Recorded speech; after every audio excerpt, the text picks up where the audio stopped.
أعوذ بالله من الشيطان الرجيم بسم الله الرحمن الرحيم الحمد لله رب العالمين والصلاة والسلام على رسوله الكريم وعلى آله وصحبه أجمعين أما بعد فاللهم علمنا ما ينفعنا وانفعنا بما تعلمنا وزدنا من فضلك علما وتعليما إنك على كل شيء قدير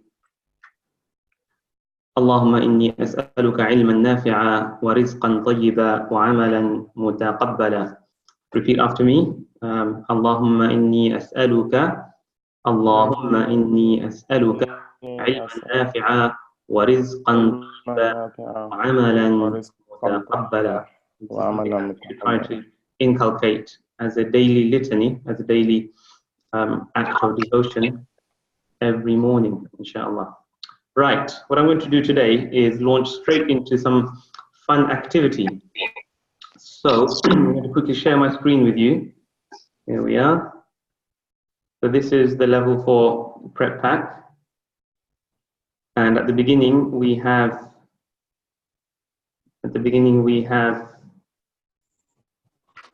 a matrix. This is the matrix for lesson number 1. I'm going to quickly spend a couple of minutes reminding you of the contents of this matrix, and then I'll break you into breakout groups and get you to prepare a dialogue based on these two matrices plus whatever you know from before. So we're going to use our previous knowledge and we're going to weave it into today's matrix in what I call semi-freestyle. Yep, so we're going to do a bit of semi-freestyle today. So we've got Sabahul Khairi. Notice that you can say Sabahul Khairi or also Sabahal Khairi. Sabahul Khairi, Sabahal Khairi. Right, and who can remind me what structure these two words are in? Sabahul Khairi. Let's have Salman. Salman, are you there?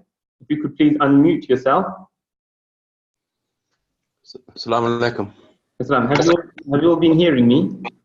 Yes. Yes, right. So Salman, are you there?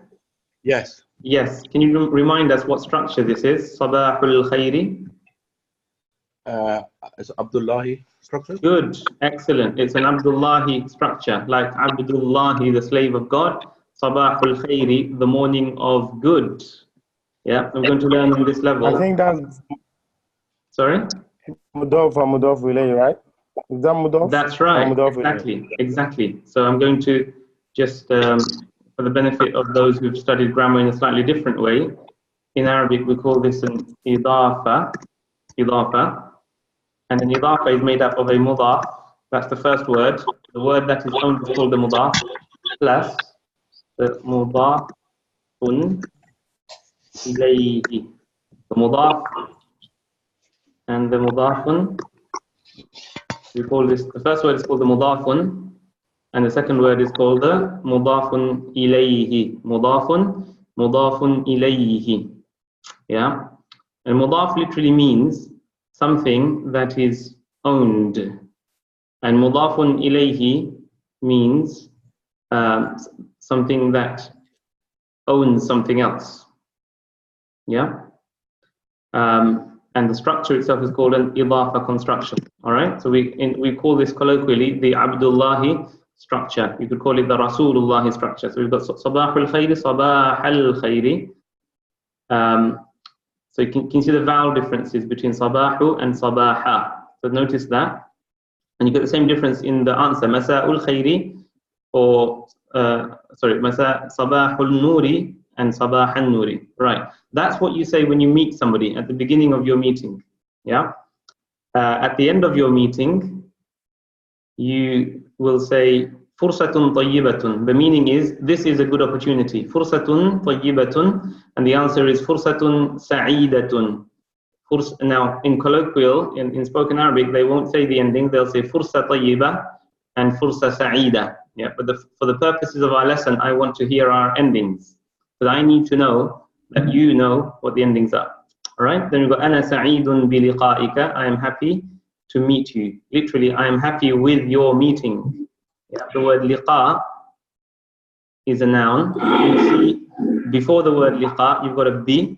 You've got the preposition ba, which makes the word liqa go down. It makes it majroor. which means down, and that's usually indicated by a kasra. So we say biliqa'ika. We've also come across this in previous Arabic as ilal liqa'i, ilal liqa'i. Here we're using the same word in a slightly different way. Ana sa'idun, I'm happy. Biliqa'ika, I'm happy with your meeting. Yeah, and if it's a lady, you say biliqa'iki, plural biliqa'ikum. Another way to part is to say tasharrafna, we have been honored. Literally, we have been honored. Tasharrafna is a perfect verb, and tasharrafna bika is a bit like ahlan bika. It's we have been honored by you. Or you could say ash-sharafu lana, the honor. Ash-sharaf means honor. Ash-sharafu lana, the honor is ours. And then we've got other parting greetings. Ma'a salamati, sallamak Allahu ila liqa'i fi amanillahi. Okay? You should all have these notes sent to you in a PDF form by Rupon. If you haven't, please communicate with Rupon and make sure you receive them. Right, we've still got people coming into the class, so I'm going to carry on going over the matrix. So we are looking at the prep pack. We're looking at page number 5 right now. And here we have, again, a simple scenario. Where are you from? Min ayna anta? Ana min as-Sudani. We've done that structure before in level 1. It's a very simple structure. The reason why we're using simple structures at the beginning of level 4 is because we're going to do something called unvowelled reading. And in order to do that, we need to go back to slightly simpler syntax and constructions. Otherwise, if we use the difficult stuff we did in level 3, I talked a little bit about level 3 last week, but if we were to do the difficult stuff now with the unvowelled reading, we'd find it quite hard. Right, so we've got various places you can be from. We've got Minas Sudani, from Sudan, Minal Yabani. Notice that when the country name has an L, notice that when a country name has an L, it cannot be a diptote. Yeah, so diptotes, whenever a word has an L, it is not a diptote. So those words go down. Minas Sudani, Minal Yabani, Minal Jazairi. You notice those? Yeah, all these 3 have L's on them. Countries that don't have L are often diptotes. So you say Min Misra, from Egypt. Min Turkiya, and Turkiya just ends with a sukoon. So you don't have a vowel at the end of Turkiya. You just finish it off with a sukoon. Same with Faransa, sukoon. Same with Malaysia, sukoon. Min Malaysia, min Faransa, and so on. Right. We're also going to learn something called Ya'un Nasab or Ya'un Nisba. This ya here. You take the word Misru, which means Egypt, and you add this ya with a shadda to the end. It means Egyptian. It's a way you turn a noun into an adjective.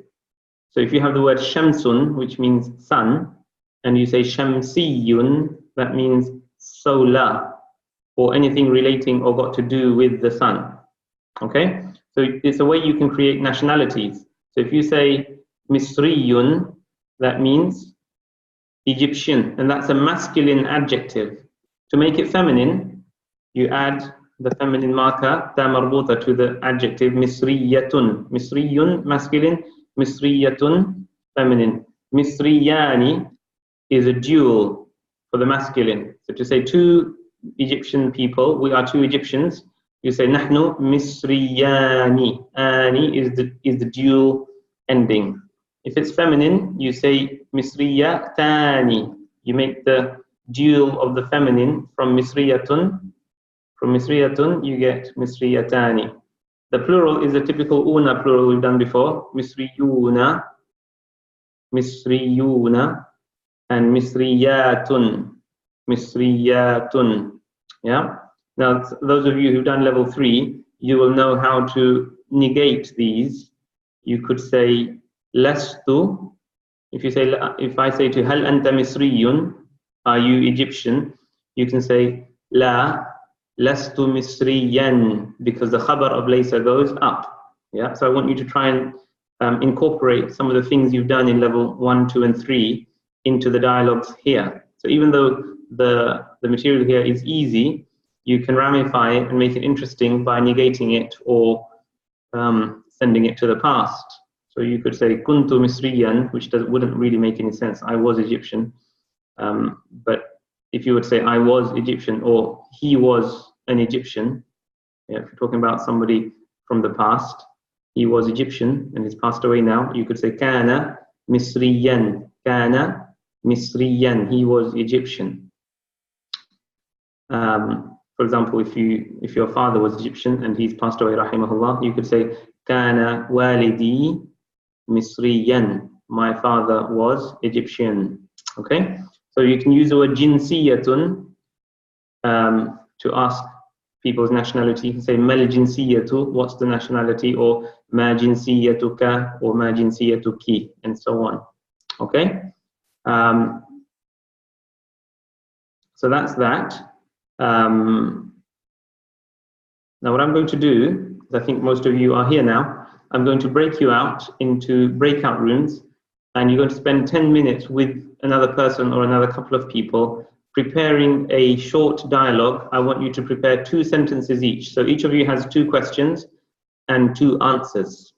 And then we'll come back and we'll listen to you delivering your dialogues. Is that clear?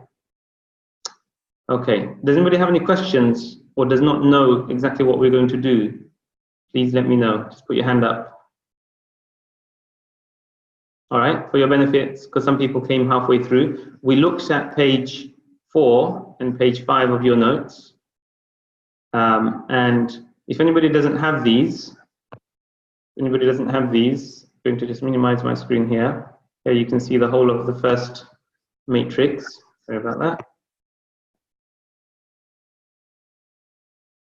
There we are. So that's first matrix, pretty much most of it. You can take a screenshot.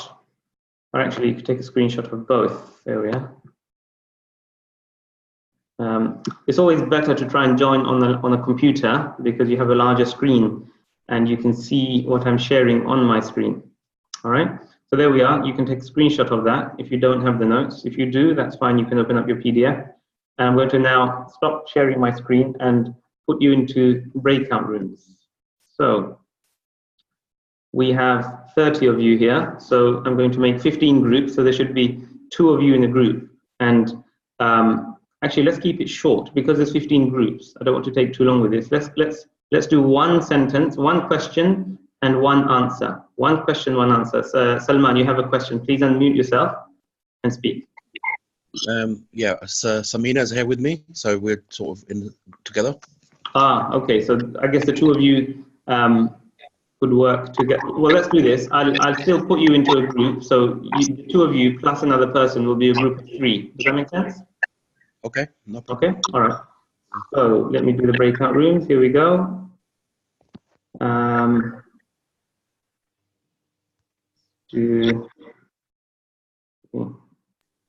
Actually, there's 30 people including me. So there's actually 29 of you here. So I'll do 14 groups. And there we go.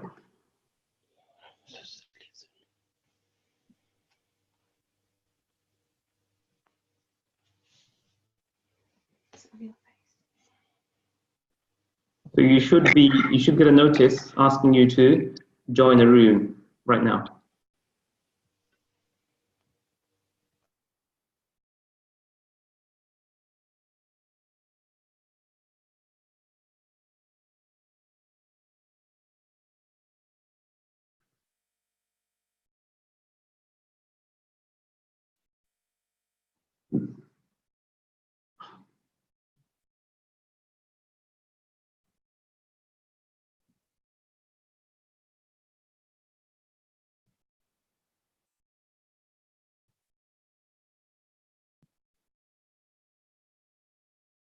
Rafia and Ruxana, have you received a notice to join a group?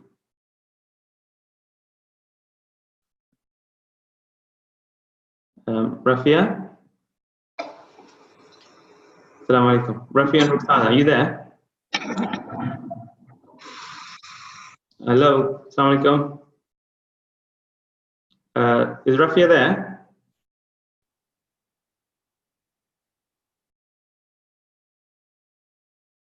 Hello?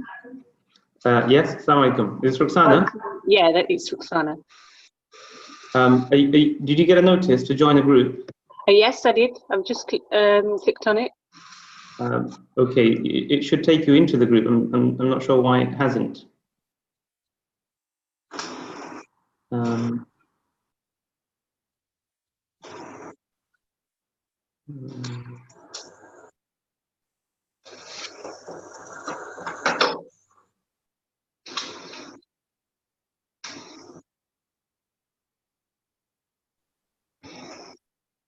Right, you're still here. I am not sure. I'm going to try and put you into a different group and see what happens. Let's put you into 3.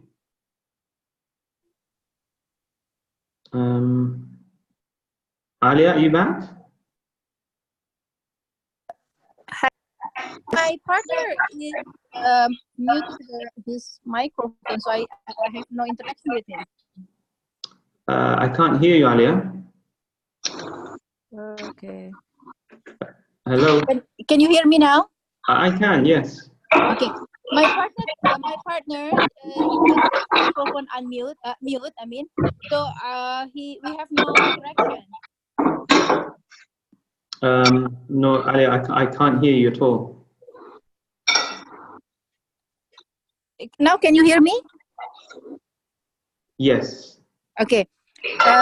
I went into the room, but my partner microphone mute, so we had no interaction. Oh, I see. I see. All right. Let me put you into a different group. Okay.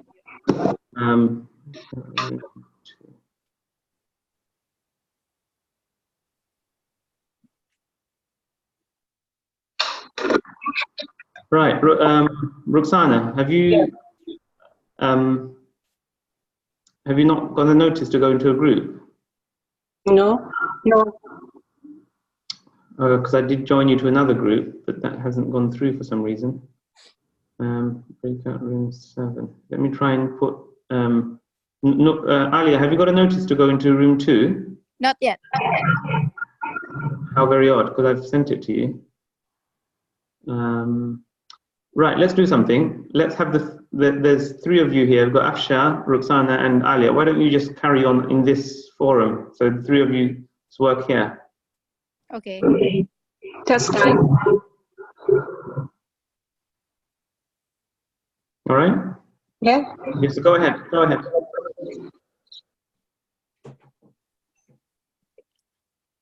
So sorry. So can you brief us again? What do we have to do? Yeah. So you are working on those 2 matrices that I went through just now. Okay. And you're producing 1 question each and 1 answer using what's in the matrix plus anything else you know. Okay. So, sorry, shall I just ask 1 question? I haven't got my computer because it's not charged. I'll just, shall I ask min aina anti to, let's see, whoever. Okay, so we've got Alia and Afsha here. Alia and Afsha, please participate. Min aina anti? Ana min Indonesia. Min Indonesia. Min Indonesia. Min Indonesia. Yeah. Okay. And then do I have to ask her again? Yeah. So ask her another question. Wa min aina anti? Oh, sorry. Ma jinsiyatuki?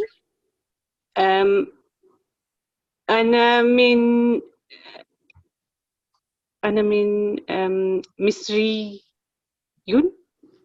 So if you say ana min, then you're going to have the country. So look at the matrix. I don't have the matrix. My, my computer is off charge, but I've just had a look. You know, when you just put it on the computer. Right. Okay. All right.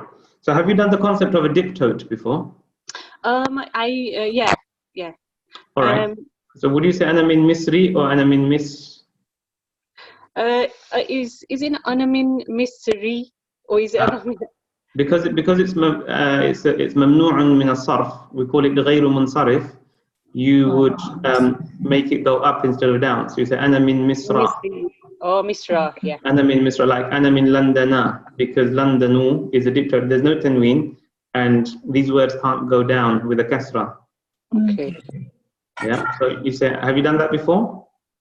You know what? I do dastabak and whatnot. Dastabak and durus laga, Arabica, and we've done that in there. But yeah. All right. And we're Okay. going to restart it. Yeah, that's fine. Ana min. So it was ana min Misriya. Did you say? No. Ana min Misra. Ana min Misra. Ana min Misra. Yeah. Okay. السلام عليكم. وعليكم السلام. عليكم السلام. صباح الخير. صباح النور. صباح الخير. yeah. من أين أنت يا نور؟ أنا من إندونيسيا. ما شاء الله. وأنت من أين أنت ركسانا؟ أنا من إنجلترا. من أين؟ Incultura. I don't know this. Sorry, I haven't got the page with me, but I know that it means England. Does it? Incultura is England. It's from the French. Angleterre. Okay. طيب. يعني أنا من الياباني.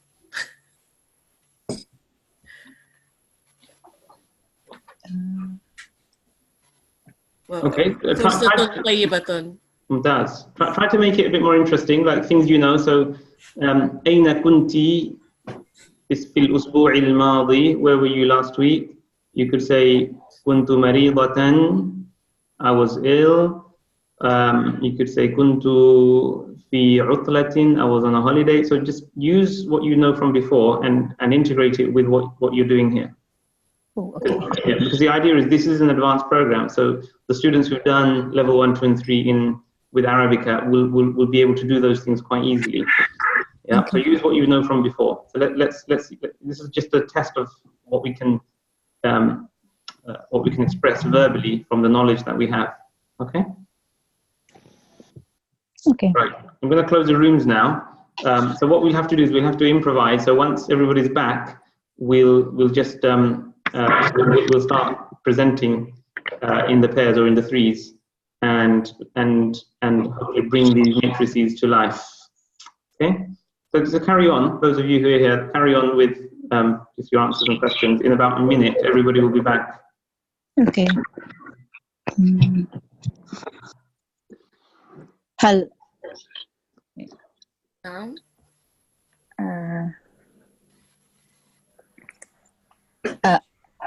أفشا. نعم. هل أنت طالبة؟ لا، أنا مدرسة. ما شاء الله. يعني أنا طالبة اليوم، ولكن يعني في العمل أنا مدرسة. ما شاء الله. واو ما شاء الله. وأنت ركسانا هل أنت مدرسة؟ لا. أنا طالبة. Does that make sense? No, yeah. no. Yeah. No. Does it? أنا like I am a student, yeah. So. Yeah. All right. Assalamu alaikum. I think we're all back, and I think yes, everybody's back. Everybody back? Yes, pretty much. Yes, alhamdulillah. All right, we're all back. Okay, let's hear you present what you've prepared. So, let's have Maria. Let's have your group. Assalamu alaikum, Ustadh. Alaikum assalam. Right, so in Maria's group, there was, sorry, I do realize you don't know each other's names. So we have Maria, Salman, and Samina. السلام عليكم. نحن هنا. نحن جاهزون. Okay, Bismillah.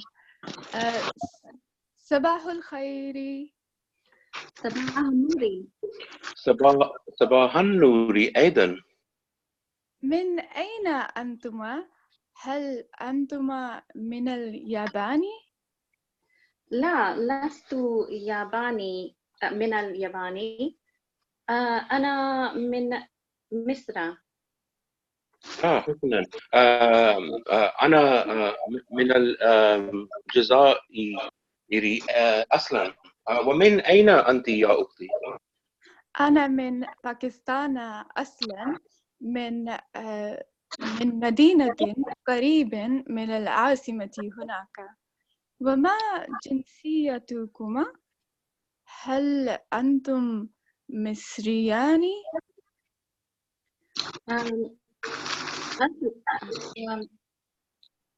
أنا مصرية. نعم. لا أنا أنا الجزائري أصلا، ولكن الآن نسكن في بيت قريب من الكينغستون إلى تيمز. ما شاء الله. هل أنت باكستانيون مجية؟ لا، أنا بريطانيات الحمد ما شاء لله. الله. فرصة طيبة. فرصة سيدة. تشرفنا بكم. أشرفوا لنا. مع سلامتي. مع سلامتي. سلمك الله. إلى اللقاء. Mumtaz, well done. Right, excellent stuff. Good to see you bringing some of your previous knowledge into the dialogue. Just out of interest, Samina, I'm going to call you Thamina with a Thamina, because that's your Arabic name, which means precious or expensive. So clearly Salman. ليس كذلك. أكذلك نعم. Now, so interestingly, Salman, you're saying, is that so, right? Yeah, I know you have to make the statement and then you say it. So I shouldn't have said it. That's what I know you're going to say. Yes. No. I was saying, what you did was quite interesting. You said alaysa kadhalika, is that not so? So if you want to say is that so, you have to take the laysa out because the laysa negates it. Yeah. So Okay. if alaysa kadhalika means is that not so, how would you say is that so? كذلك. Good. Akadhalika. أكذلك. Akadhalika. Or just kadhalika. You see, Okay. if you don't use the a, you can just say kadhalika. That's so. You see? Okay. Yeah. Okay. So going back, I was saying that Samina, your name is Thamina, which means expensive or precious. So I was about to say clearly Salman has paid a lot for you because you're so precious. MashaAllah. I can Right. Okay. Say again? I can pay for myself. Oh, of course. Yes. MashaAllah. So someone's saying, why is there a fatha on kadhalika? Kadhalika. Because the word dhalika is a demonstrative pronoun that's fixed on a fatha. Yeah? There's a fixed fatha on the kaf. It just means that. So ka means like, and dhalika means that, like that. And you're thinking why the preposition ka doesn't make the word dhalika go down into kadhaliki. And the reason for that is because the dhalika, the kaf at the end, is just fixed on a fatha. Right? It's a good question, Abdullah. Right, Thamina, I was going to say to you, you said, I'm not from Egypt. Lestu min Misra. Good use of the diptote. So you said min, and then Misru, because it's a diptote, can't take a kasra, so it takes a fatha. You said, Lestu min Misra. How would you say, I'm not Egyptian? Firstly, Thamina, I'm not Egyptian.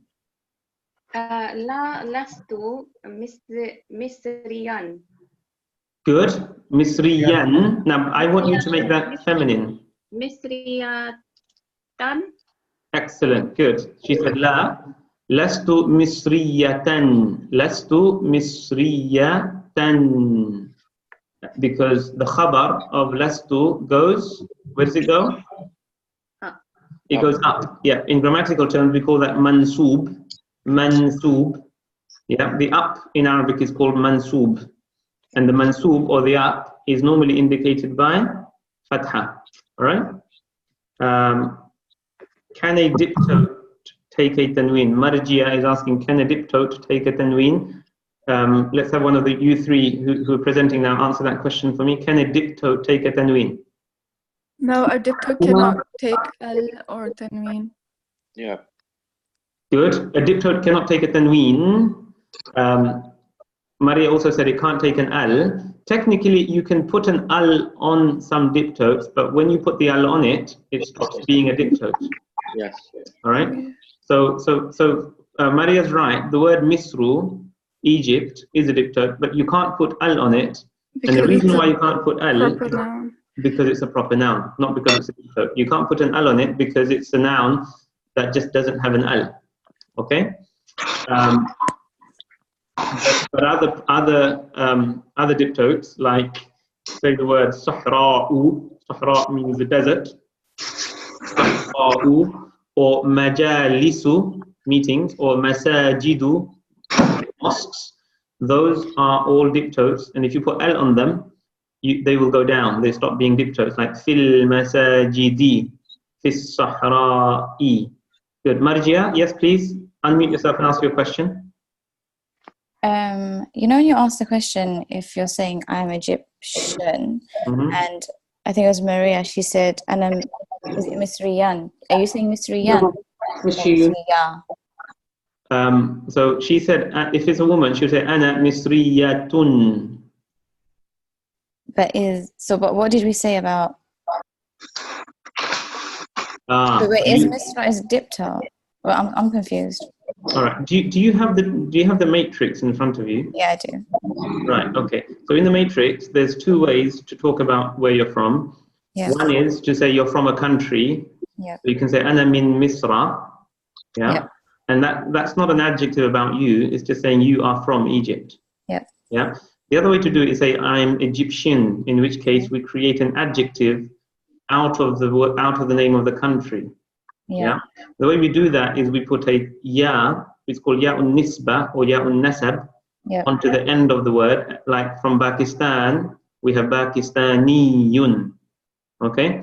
Yeah. And that ya has a shadda on it. Remember, it has a shadda on it, because if you say Pakistani without a shadda, that means my Pakistan. Yeah. So if you say Pakistaniyun with a shadda, now that word has become an adjective. It's no longer a noun. And so for a man, you say Pakistaniyun. Notice now we can put a tanween on the word now. So you say Misriyun. Yeah. That's not a diptote anymore. It's an adjective. And to make that feminine. That's what I was thinking. So if it's an adjective, is it a diptote only as a noun? That's right. The moment you put, that's a really good point actually. Everybody listen, note bene. When you put the ya'un nisba onto a noun to create an adjective, the ya'un nisba effectively formats the noun. Yeah. The computer geeks will understand what I mean. It formats the noun. It takes away all of its qualities. And it makes it masculine, singular, indefinite. Is that clear? Yeah. So the noun loses all of its attributes. It loses its plurality. It loses its gender. It loses everything. It loses its definition, and it becomes a masculine, singular, indefinite adjective. So Misriyun would be used to describe one single man. Yeah. And to make that feminine now, you add a ta marbuta onto it. So you say Misriyatun. And the question I asked earlier was, how would you say I am not Egyptian? And she said, Lastu Misriyatan. Lastu Misriyatan. I am not Egyptian. Because the khabar of Lastu goes up. Something we learnt in level 2 and 3. Right, let's have the next group. Let's have Marjia, since you're online. Can we have Marjia, Milad, and Waqar? Those of you who are not speaking, please can I ask you to mute yourselves?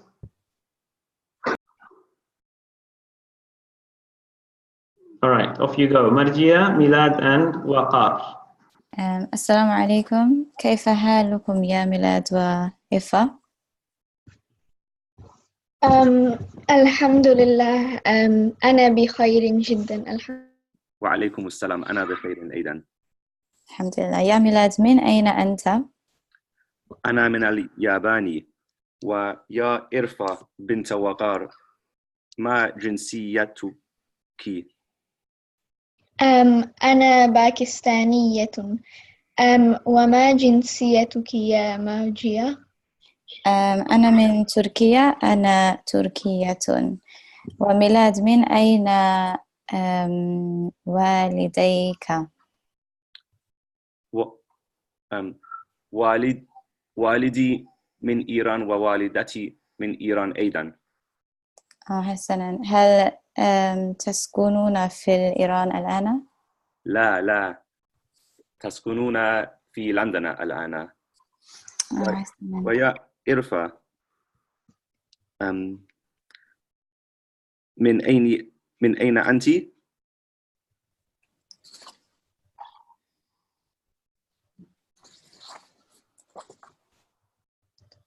Sorry, what was the question? من أين أنت؟ أنا من باكستان. ومن أين أنت يا ماجية؟ أنا من تركيا ووالدتي هي من مصر أيضا أصلا. الآن أسكن في لندن. حسنا. فرصة طيبة. فرصة سعيدة. فرصة سعيدة. تشرفنا. I said تشرفنا. What would you say? تشرفنا بك. ممتاز. الشرف لنا. All right. You can actually have 3 or 4 different layers of parting greetings. Right. Are all 3 of you Arabica students? Have you done the 1 to 3? I've done 1 and 2. 1 and 2. Well done, mashallah. And I know Ifa is a youngster. How old are you, Ifa? I'm 12. Mashallah. She's one of our young stars. And Milad. Right. Right. Milad, if you say, my name is Milad, say that to me with all the endings. أنا اسمي ميلاد.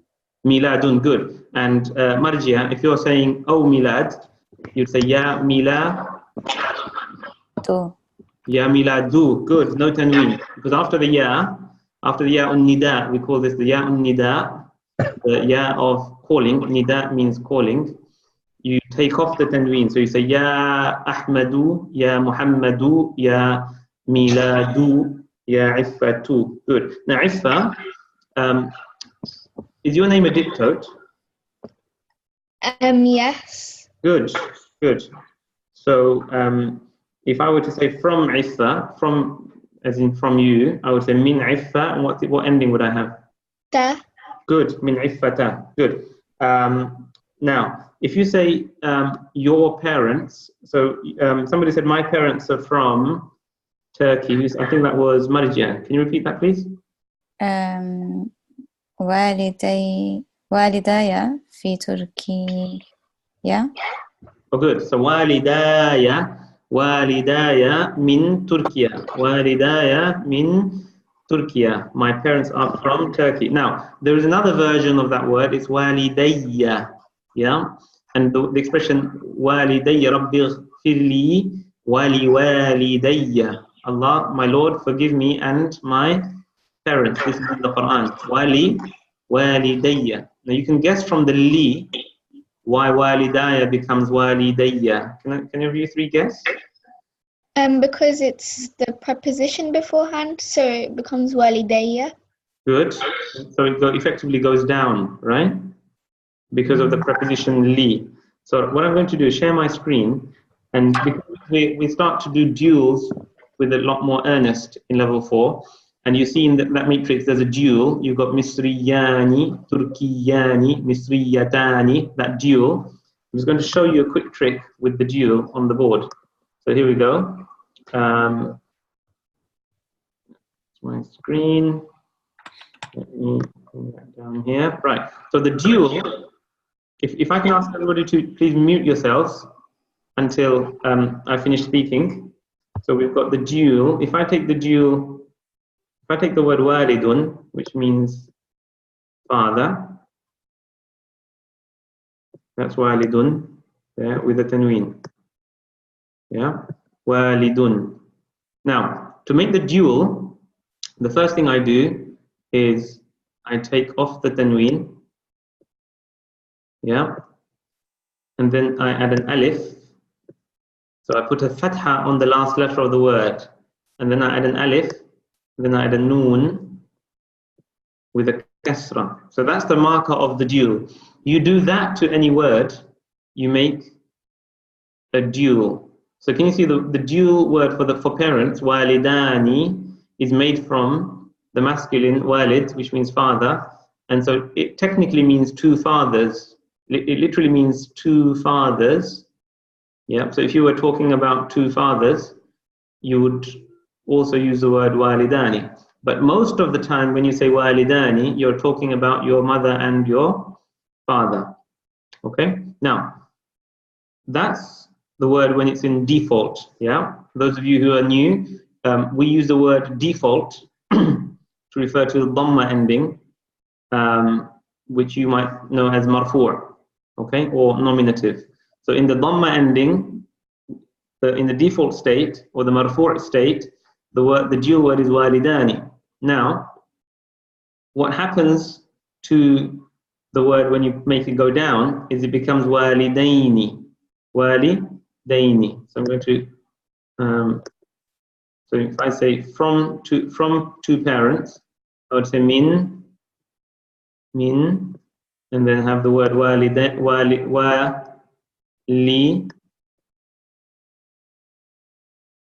Again, we're going to do the same thing, walida.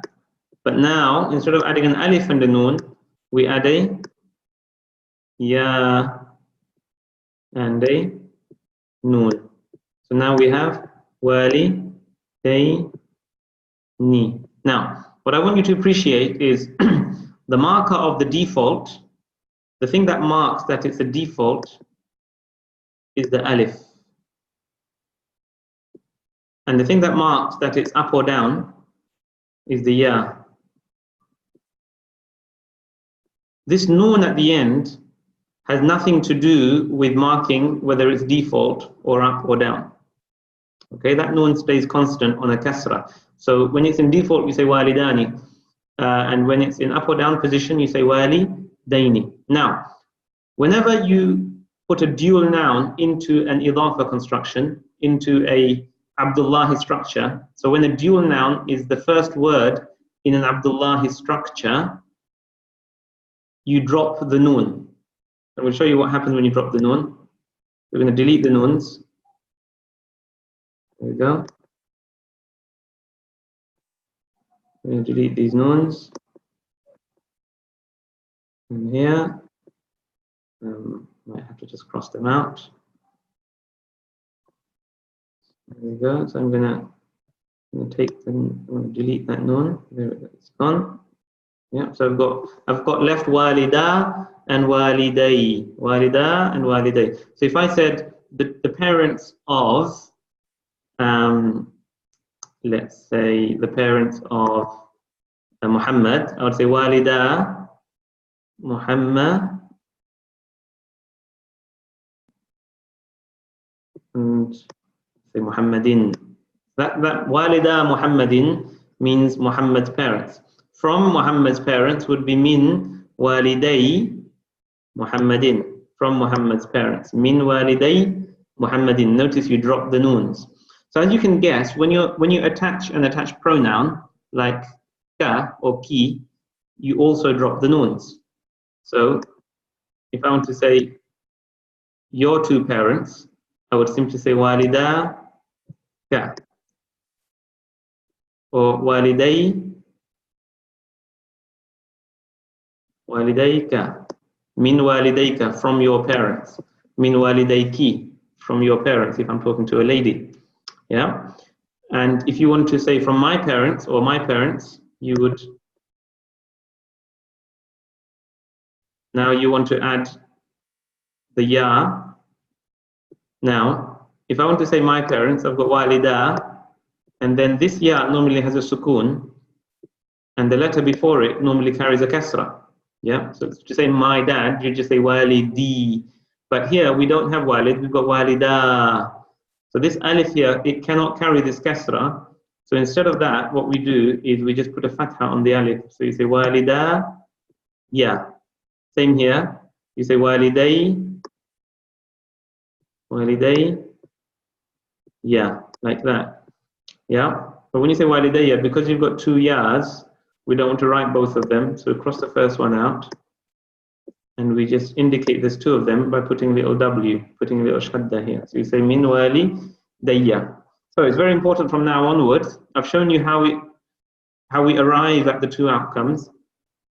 You don't need to know the whole process. This is called the science of sarf, the science of morphology, how words morph from one form into another. For your purposes right now, you don't need to know the whole process, because the whole process will clutter up your minds. I've just given you a brief demonstration for the sort of thing you'll study academically if you were to study sarf or morphology. Right now, you just need to know that to say my two parents in default is walidaya. To say it in up or down position, it's walidayya. All right? So let's not make that mistake anymore. So we're going to say walidaya min Misra. My parents are from Egypt. Or if I say dhahabtu ila Misra, I went to Egypt. Ma'a and marjia. You're going to help me? I'm going to say ma'a with my parents. How do you say that? Ma'a walidayya. Ma'a walidayya. Good. You're going to use the one that's in the down position. Ma'a walidayya. How would you say I visited my two parents? Let's have the youngster. Iffa. Ya Iffatu. I visited my two parents. Would it be kuntu azuru walidaya? Right. Walidayya. Good. You've corrected yourself before I intervened. Kuntu azuru walidayya. You're going to use the up position, which is this one, the second one. Yeah? You say kuntu azuru walidayya. Now, Iffa, you said kuntu azuru walidayya. How would you translate that? I think it would have been I visited I visited my parents. Yeah, would it just say I was visiting? Oh, yes. Yes, because when you say kuntu azuru, that creates what we call a past continuous. Yeah? Kuntu azuru walidayya, I was visiting, or it can also be a past habitual. I used to visit. Yeah, I used to visit my parents. Milad, how would you say I visited my parents using a straightforward perfect verb? Is it zurtu walidayya? Good. Zurtu walidayya. Zurtu walidayya. Excellent. It's nice to see that you guys are remembering what you've learnt in level 2 and 3. Right, let's have the next group. Let's have Ruxana. Ruxana, can you come on with your buddies? Assalamu alaikum. Alaikum assalam. Assalamu alaikum. Alaikum assalam. All right, I think we've got two Ruxanas. So we've got Ruxana, which Ruxana is on now? Ruxana Mir. Ruxana Mir, Uzma Nasim, and Fatima Jumat. Okay. السلام عليكم. صباح الخير يا أختي أزمة. من أين أنت؟ هل أنت من فرنسا؟ صباح الخير. لا، أنا من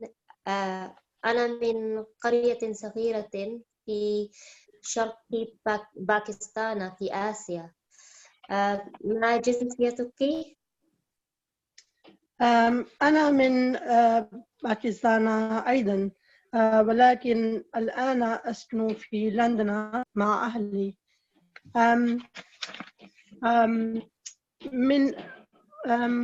من أين يا أختي فاطمة؟ فاطمة.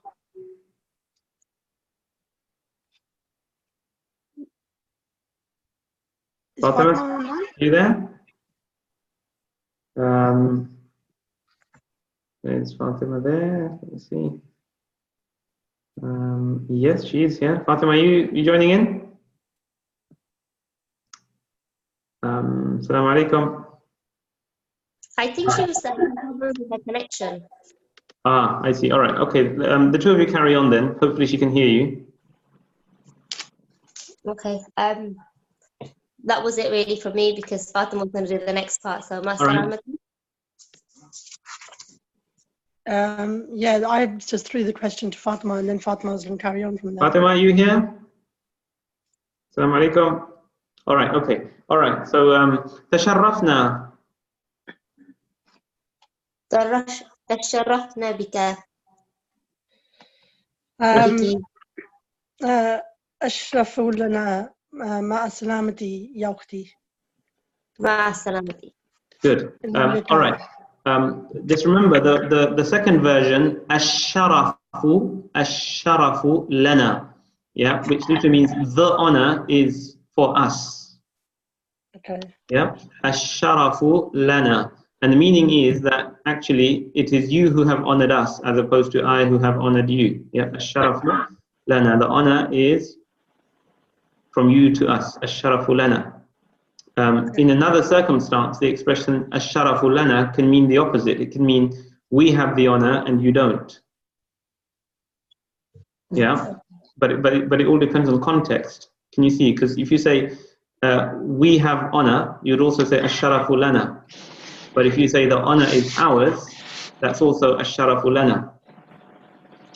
All right.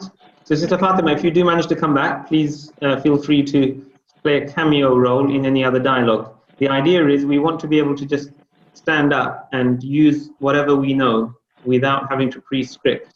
Okay? Right, let's have the next group. Let's have Ruxana Patel. Ruxana Patel? Are you there? All right, while we wait for Ruxana, Uzma, you said I'm from a small village in, did you say the east or the southeast of Pakistan? I said Sharqi. Okay, so good. You said أنا من قرية صغيرة. I'm from a small village في شرق باكستان.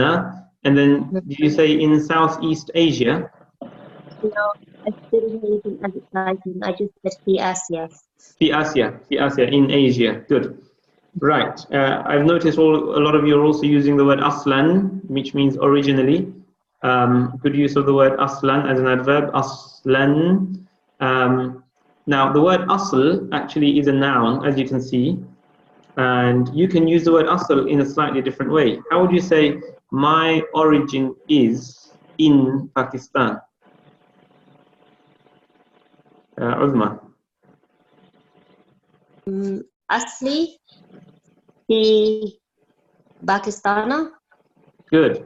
So you could say, asli, my origin. Asl literally means root. So you're literally saying my root is in Pakistan. Asli fi Pakistan. Good. Now, instead of saying my root, if you were to turn that word into an adjective, Asliyun.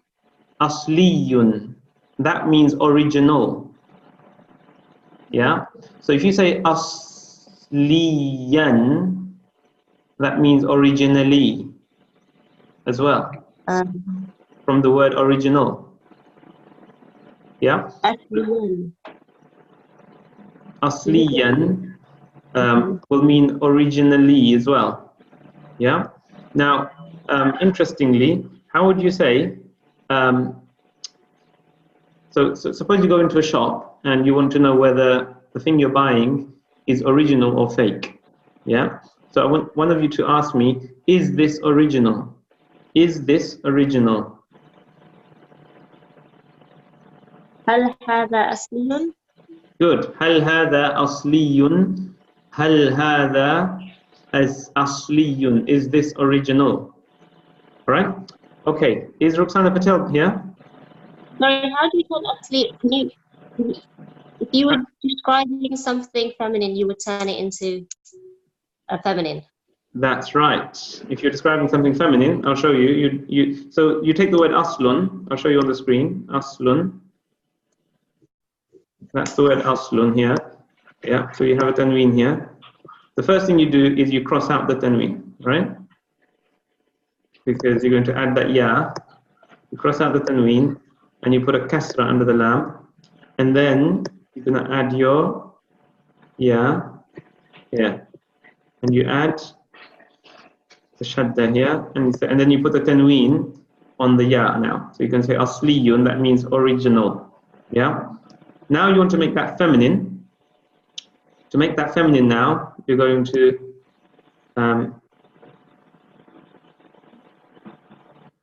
now add a ta marbuta. So you're going to say asli, ya, and then say asliyatun here, like that. See that? And write the whole thing out again so you can see it in one script. So you say as. That's the feminine version. As, liya, tun. There we are. You add the ta marbuta to the end. And you have two dots here, and the shadda stays on the ya. Now you have a fatha here. So you have asliyatun.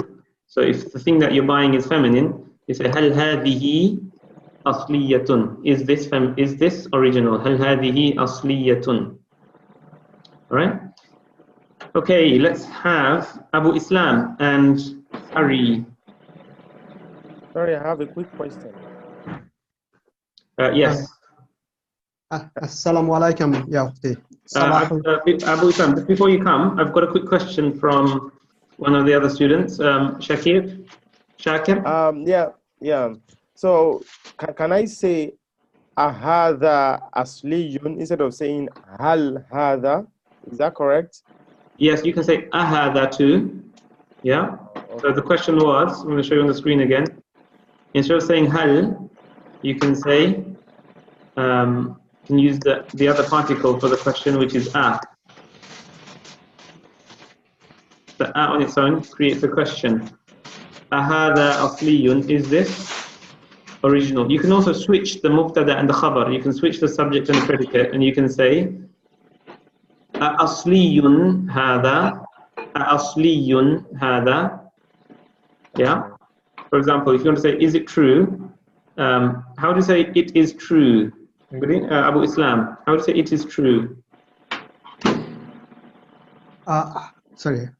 How do you say it is true? It is true, yeah. هذا صحيح. Good. هذا صحيح or هو. Say هو صحيح or هو حق. The word for truth is also حق. You say هو حق. Now to say is it true? How do you say is it true? هل هو حق or هل هو or you can use, good, you can use the huwa haqqun, or you can switch them and say haqqun. You can actually just stop and say haqqun, and the huwa is implied, or you can put the huwa after the end and say haqqun huwa. Anybody know where this is from? Haqqun huwa? Anybody here know where you read that before?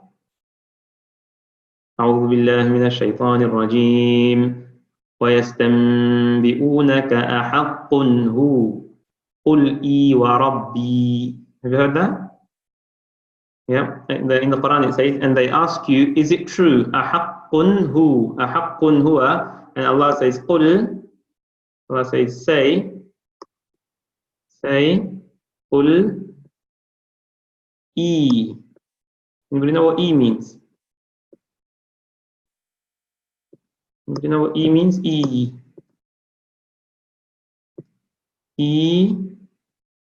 Wa Rabbi. E means yes. E is another word for yes. E wa Rabbi. Wa Rabbi means by my Lord. Wa Rabbi. Yes, by my Lord, it is true. Yeah.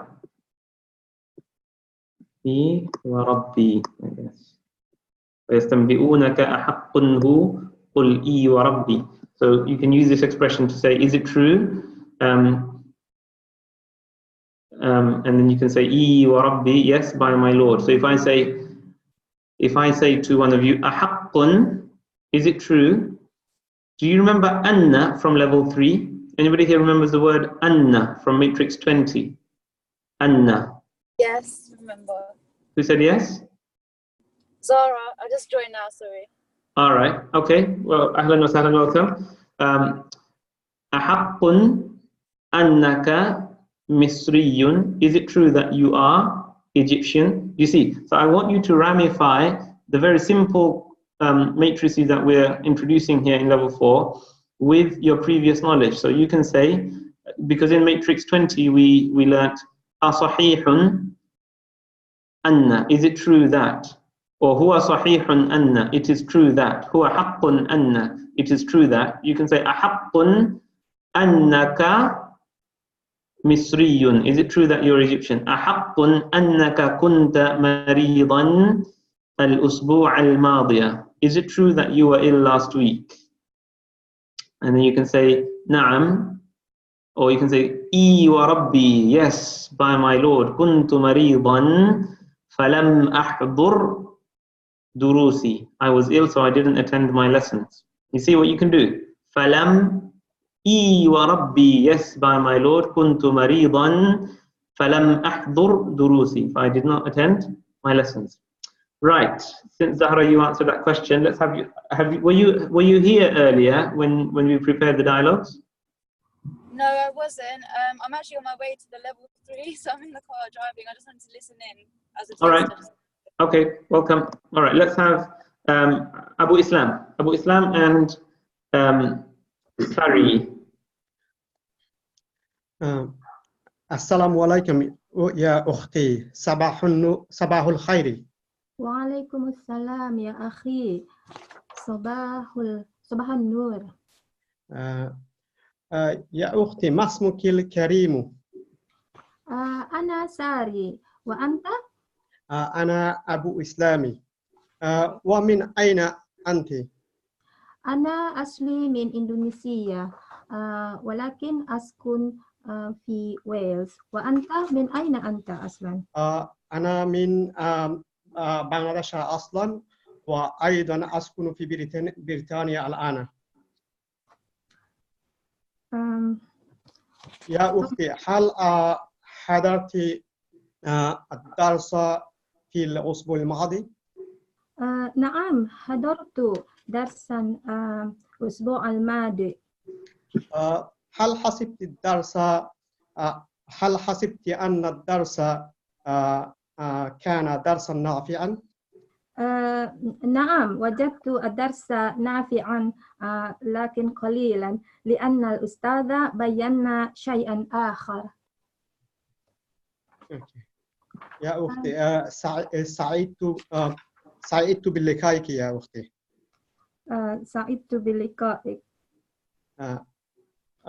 مع السلامة. سلامك الله. Mumtaz, well done. Sari, are you one of our Arabica students or have you joined new? I'm new. I mean, sorry? Yeah, so you haven't done our... no, I haven't done yours. All right. Well, welcome. And I'm looking forward to hopefully teaching you on level 4. I think this is probably the right level for you. Thank you. Do you feel the same? Yeah, I do. Right, good stuff. Now both of you came up with some great stuff. Now, Abu Islam, you came up with a really wonderful line, and I have no comments, which is a good thing, which means you made no mistakes. Can you repeat the line for us, please? هل حسبت أن الدرس كان درسا نافعا؟ Good. So he said, هل حسبتي, did you consider? And then he used anna from matrix 20. هل حسبتي أن الدرس كان درسا نافعا? Yeah. So هل حسبتي أن الدرس. So anna here introduces the subject, makes the subject of the sentence go up, makes the mubtada go up. Okay. So we say أن الدرس. Yeah. هل حسبتي أن الدرس. Now, if he said, did you consider that the lesson is useful? Did you consider the lesson useful? He could have said, هل حسبت أن الدرس نافع? Yeah, because أن does not affect the khabar. You could say أن الدرس نافع. But then he introduced a kana in the middle. He said, هل حسبت أن الدرس كان درسا نافعا? Did you consider that the lesson was a useful lesson? Now again, he could have used حسبتي without the anna and just gone straight into the objects of حسبتي. He could have said, هل حسبتي الدرس نافعا? هل حسبتي الدرس نافعا? Did you consider the lesson useful? Right. So what I'm going to do, because that was such a lovely sentence and it revises a lot of the stuff we did in level 3, I'm going to throw up the different permutations. If any of you want to keep what I've got on the screen, you can take a screenshot now. Otherwise, I'm not sure whether Rupan should actually make the video of this lesson available, so you can have access to the video once it's uploaded. What I'm going to do now is clear my screen, and he said hasibti.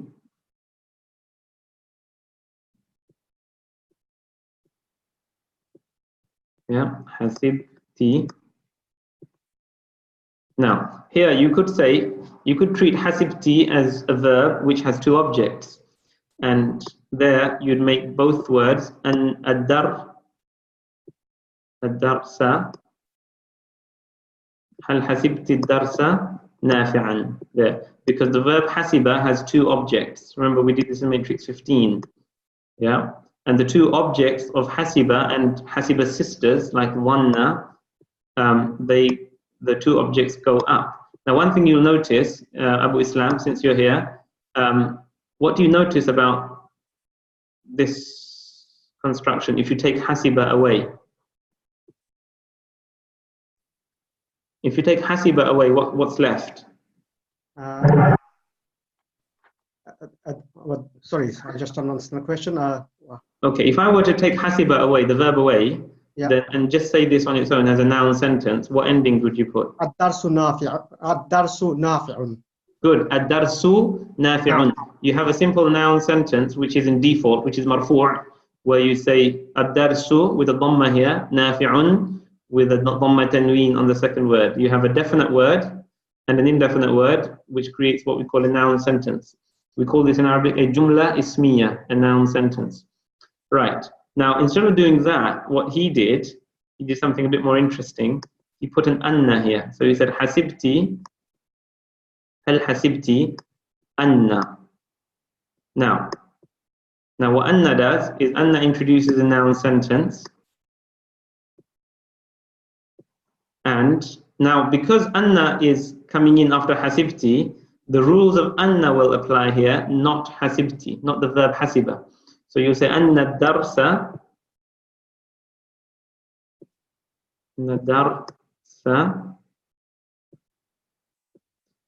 and then Abu Islam, help me,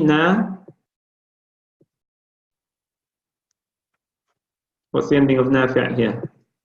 Nafi'un. Nafi'un, good. I gave you a clue by writing the ayn out like that. Yeah. Nafi'un, good. So here you say anna darsa nafi'un. The rules of anna apply. Anna only makes the subject go up. Yeah. So anna will make ad-darsa go up. Right. However, he made it even more interesting, and he said anna darsa. Yeah. So he took the whole of this,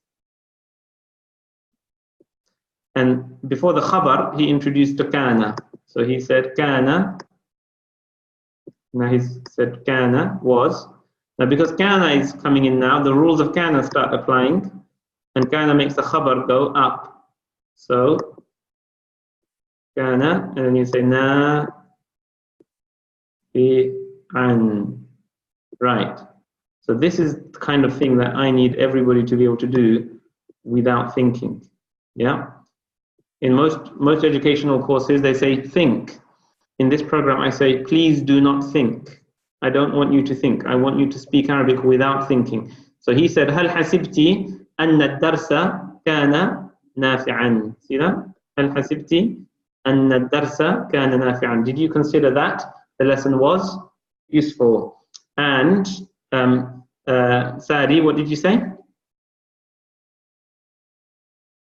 Sorry, I said wajadtu, not hasibtu. I Oh, know. good.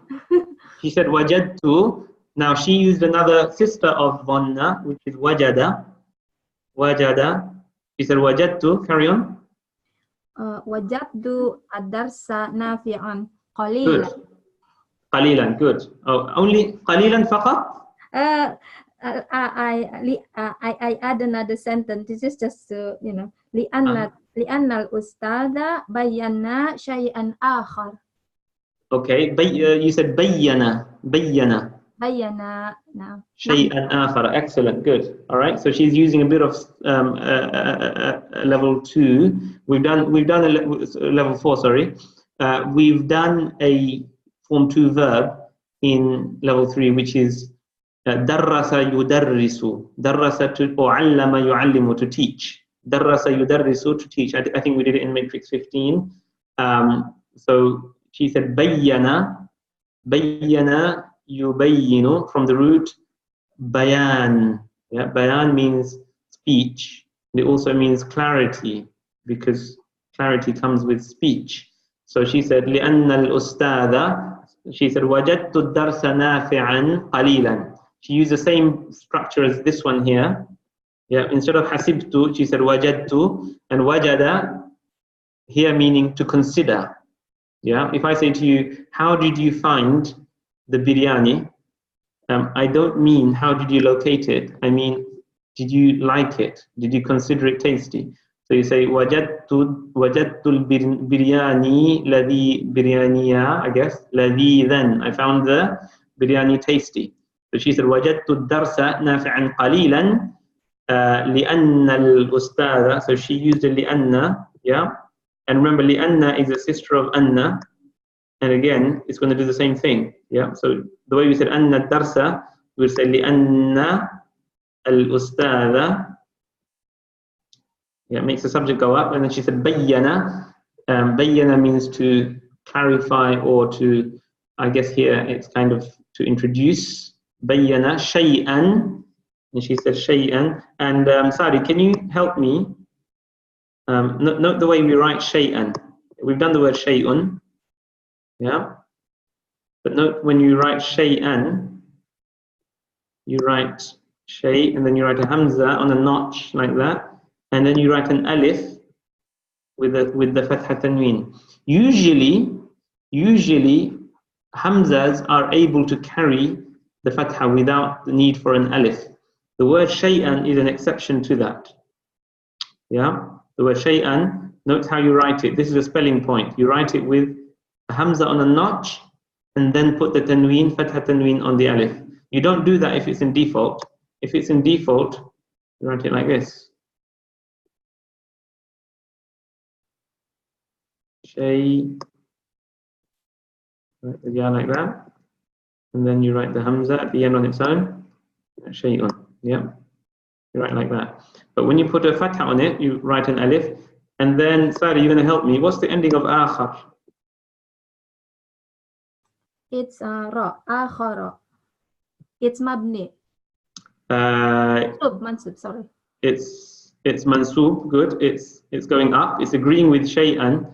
But why don't we have a tanween on akhar? Because it diptote. Good. It's mamnu'un min as-sarf. Good, well done. So the word akharu, which means other, akharu means other. Yeah, in default, it looks like this. So the moment one of you see this word akharu, oh, sorry about that. The moment you see this word akharu, like that, then an alarm bell goes off in your mind, and the word diptote repeats itself. Diptote, diptote, diptote. Akharu must be a diptote because there's no tanween. Okay? So, Sadi, you're going to help me.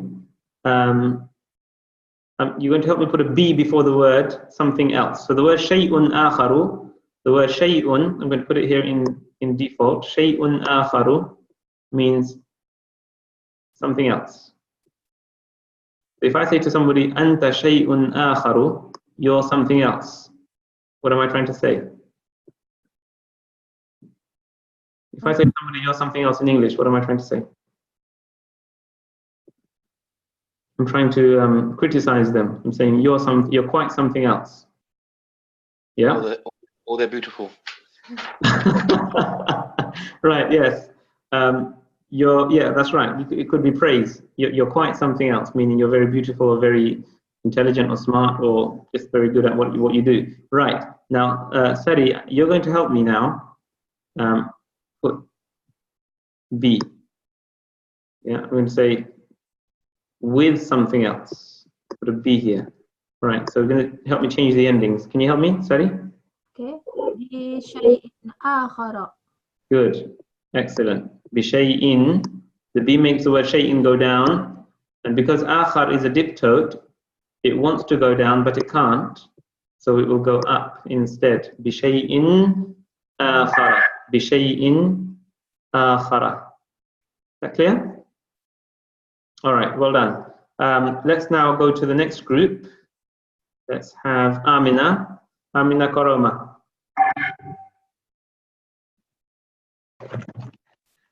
Assalamu alaikum. Can you hear me? Assalamu alaikum. Can you hear me? Shakir, are you there? Wa alaikum salam. Yeah, just someone tell my speaker. Assalamu alaikum. Wa alaikum salam. Sabahu khairi. صباح نوري. كيف حالك يا أخي؟ الحمد لله بخير. وكيف حالك يا أختي؟ أنا مريضة قليلة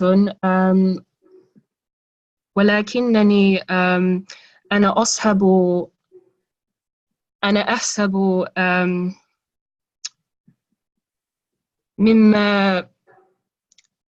مما كنت أسبوع الماضي الحمد لله على كل حال.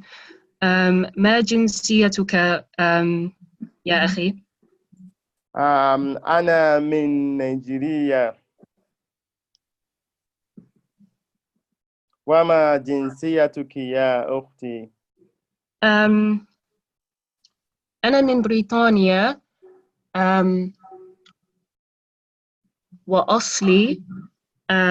وأصلي من غرب أفريقيا في سيراليون.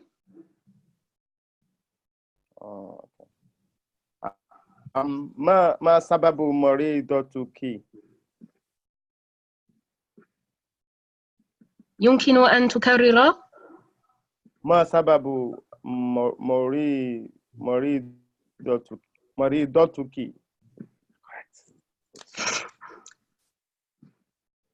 شكرا. هل تسكن في نيجيريا؟ أسكن في لندن. أسكن في لندن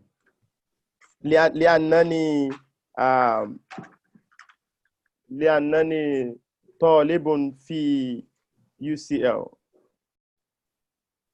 ما شاء الله ذلك عظيم.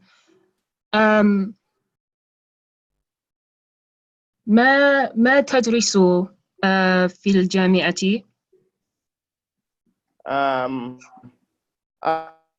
أدرس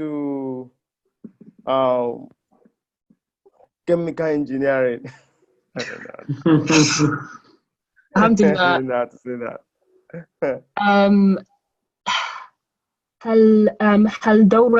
هل دورتك صعبا جدا؟ الحمد لله بخير. ممتاز. Are we done?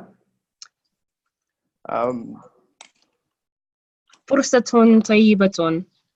فرصة سعيدة. تشرفنا بك. تشرفنا بك. الشرف لنا. Right, excellent. That was really nice. Could see a lot of level 2 and 3 stuff coming in. Just a few quick points. If you say أنا مريض or أنا مريضة and then a little, remember the word qalilan because it's an adverb. Yeah. Good. Well done. Because it's an adverb, it stays masculine. So you don't say ana maridatun qalilatan. You say ana maridatun qalilan. Good. And if you say something like ana maridatun qalilatun, that literally means I'm ill, I'm a little. Yeah, as in I'm few. Yeah. So just be careful. No. Yes. Ustadh, sorry, I have a question. Does it mean adjective cannot be feminine? Is that what you mean? No. So this is the difference between an adjective and an adverb. Right. Okay. So those of you who are new, listen carefully because I'm going to give you my explanation for the difference between an adjective and an adverb. All right? An adjective describes a noun. An adjective describes a noun. And it agrees with the noun. So if the noun is feminine, the adjective will be feminine. If the noun goes up, adjective goes up. If the noun is plural, the adjective becomes plural. Okay. That's an adjective. It's very simple. An adverb describes, guess, does it describe a noun or a verb? A noun. An adverb. A verb, sorry. Good. An adverb describes an action. Okay? And because actions have no gender, or we essentially treat the action as though it's masculine singular. Okay? The adverb, most of the time, I'm going to cross my fingers because sometimes it's not like that, but most of the time an adverbial expression stays masculine singular, and adverbs always go, Amina? Up. Adverb will go up. So I'm going to clear my screen and I'm going to demonstrate to you how an adverb goes up. So if I say, Ana, you said Ana, I'm ill. Ana maridun. Now, in the sentence Ana maridun, where's the verb?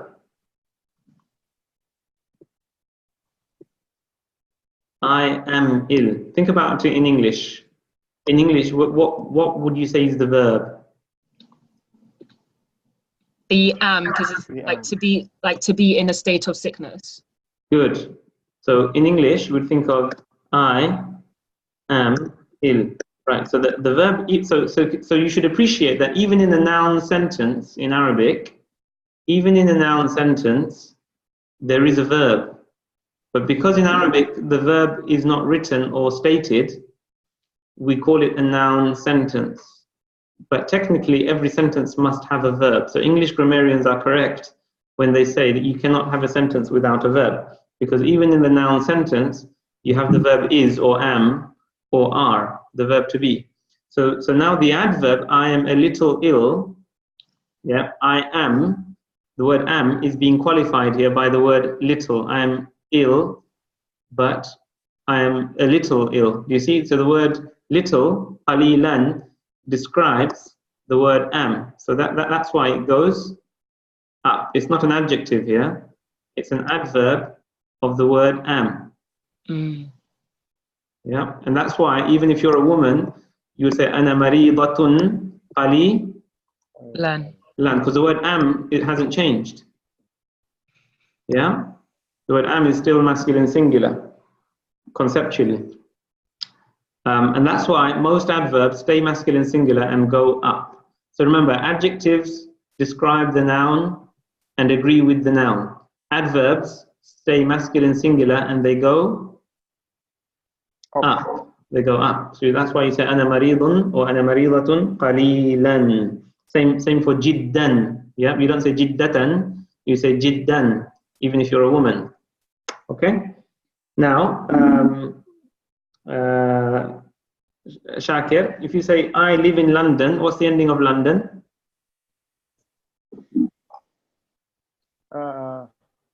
I said askunu fi London, right? Good, because it's saying? Because I think London is also dictated. right? Good. Al-askunu fi landana. Good. Please make sure in the class you say all your endings because I need to hear them. Okay. In actual life later on you can drop them in when you're having real conversations. But while you're still practicing, I want to hear all your endings. Right. Now, Amina, you came up with a lovely sentence. I'm better than I was last week. Did you say that? No. So you took the word better. How did you create the word better? أحسن. Good. So from the word Hasan, you created the comparative أحسن. So can you say the sentence again? أنا أحسن من كنت. Good. Is it min kuntu or mimma kuntu? مما كنت. Good. Yeah. مما كنت أسبوع الماضية. Good. Excellent. I'm using stuff we did in level 3. أنا أحسن. I'm better. مما كنت than I was. Now remember with last week, you need to put al on both because it's now an adjective. Yeah. So you say al-usbu' al-madiyah, last week. أنا أحسن. Nice. I'm going to write that up. أنا أحسن. I'm better. Notice we use the masculine أحسن even for the feminine. Yeah. So أحسن is used for men and women, even though it's a masculine adjective. So I am better. أنا أحسن مما. So min plus ma makes mimma. And then she said kuntu. Then I was. Kuntu. And then she created the adverb last week. So you say al-usbu'a.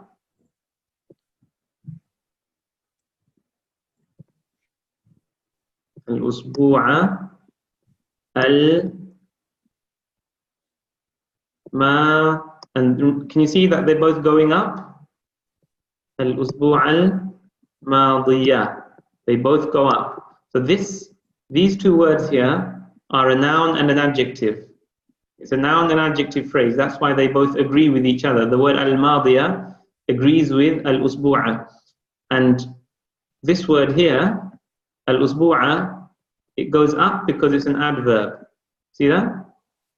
So al-usbu'a goes up because it's an adverb. It's giving us the time in which you were. So kuntu, ana ahsanu mimma kuntu, and then al-usbu'a is the time. An adverb of time goes up, and al-madiyah agrees, so that also goes up. Very nice. All right, let's have the next group. Zahra, you had a question. Yeah.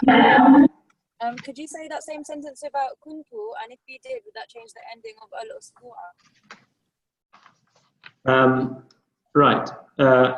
Can you say it without kuntu? Is there another way to say I'm better than I was? You can actually. Anybody guess?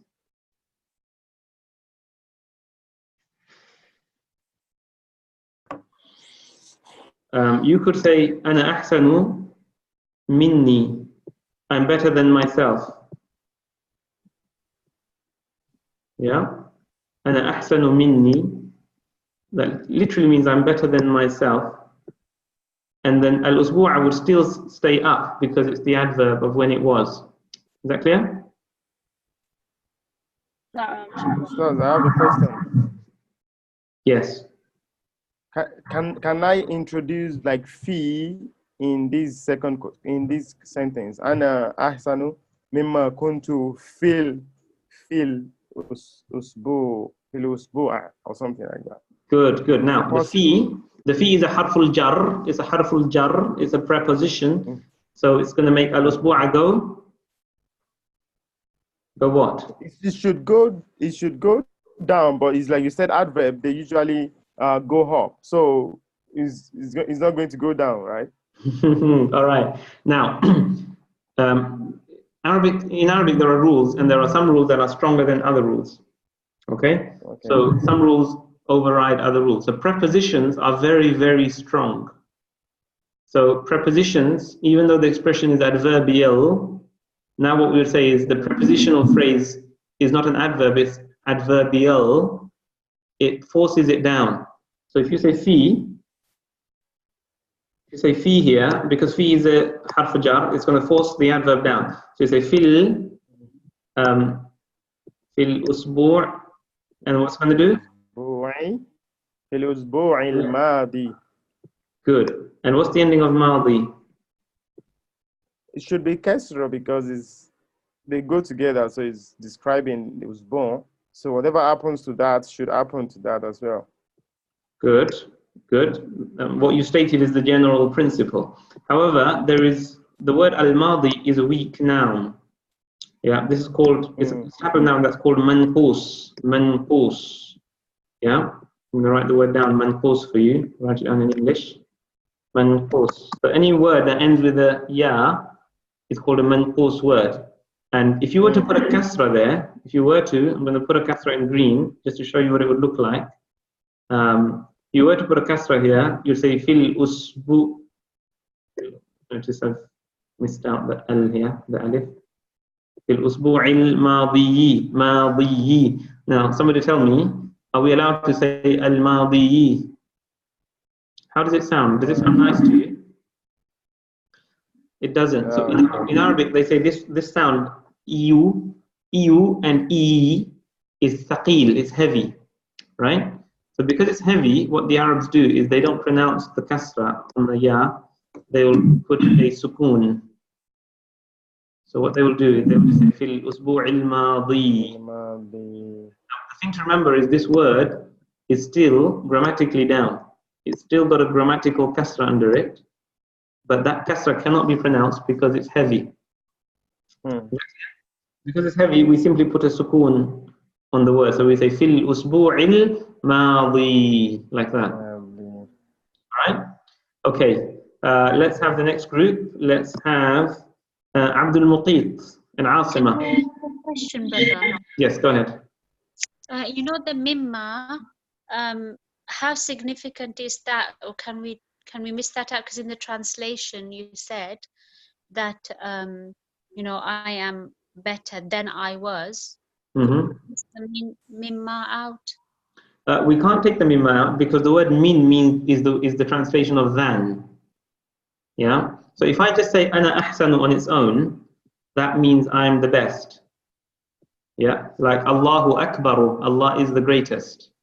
Okay. Yeah, and notice also this word is a diptote. Remember, never to put a tanween on it. Never say ana ahsanun.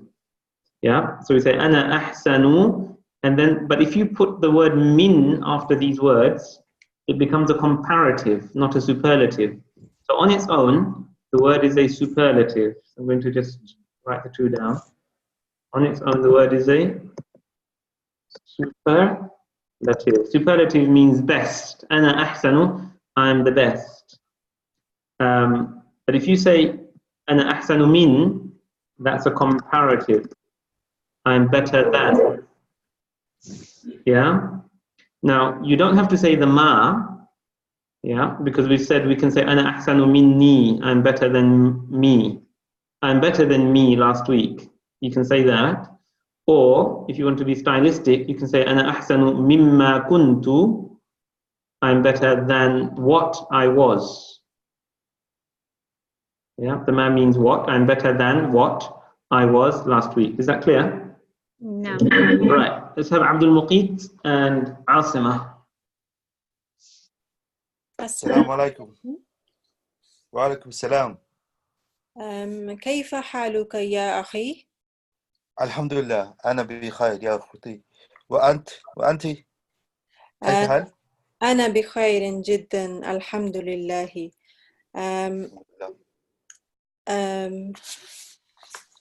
من أين أنت يا أخي؟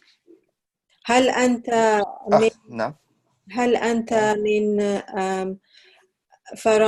فرنسا؟ لا ليس فرنسا، ولكن أسكن في لندن.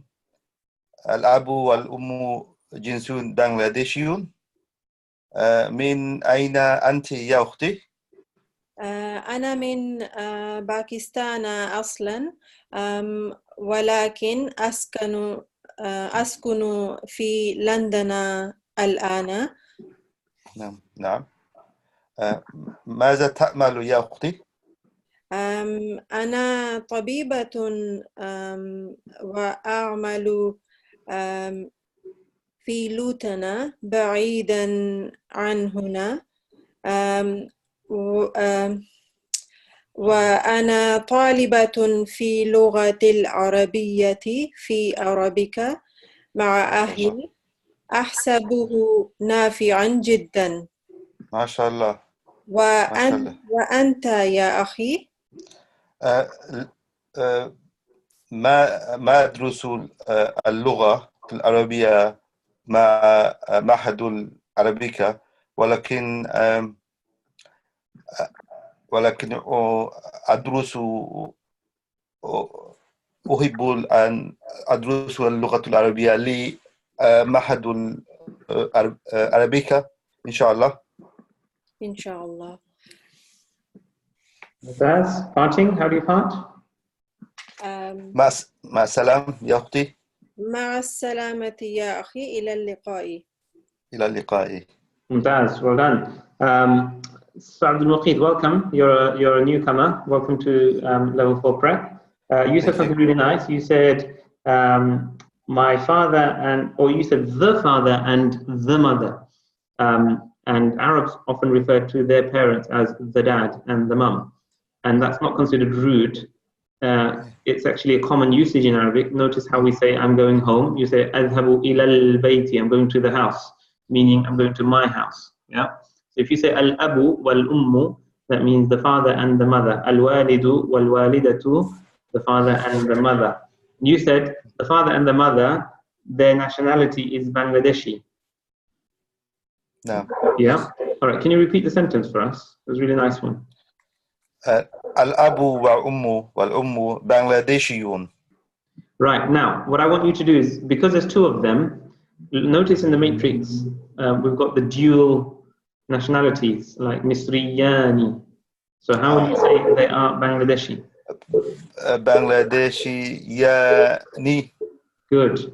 So he said, Al-abu wal-ummu Bangladeshiyani are Bangladeshi. Now, if you want to say they are Bangladeshi in nationality, they are Bangladeshi in nationality. Now, jins Bangladeshiyun. Yeah. No. And then how would you say the word in nationality afterwards? Huma. So if you say huma, they are Bangladeshiyani. Bangladeshiyani. No. And then if I want to say in nationality, can you guess how you might do that? Bangladeshiyani. You mean jins? Do you mean like in terms of citizenship?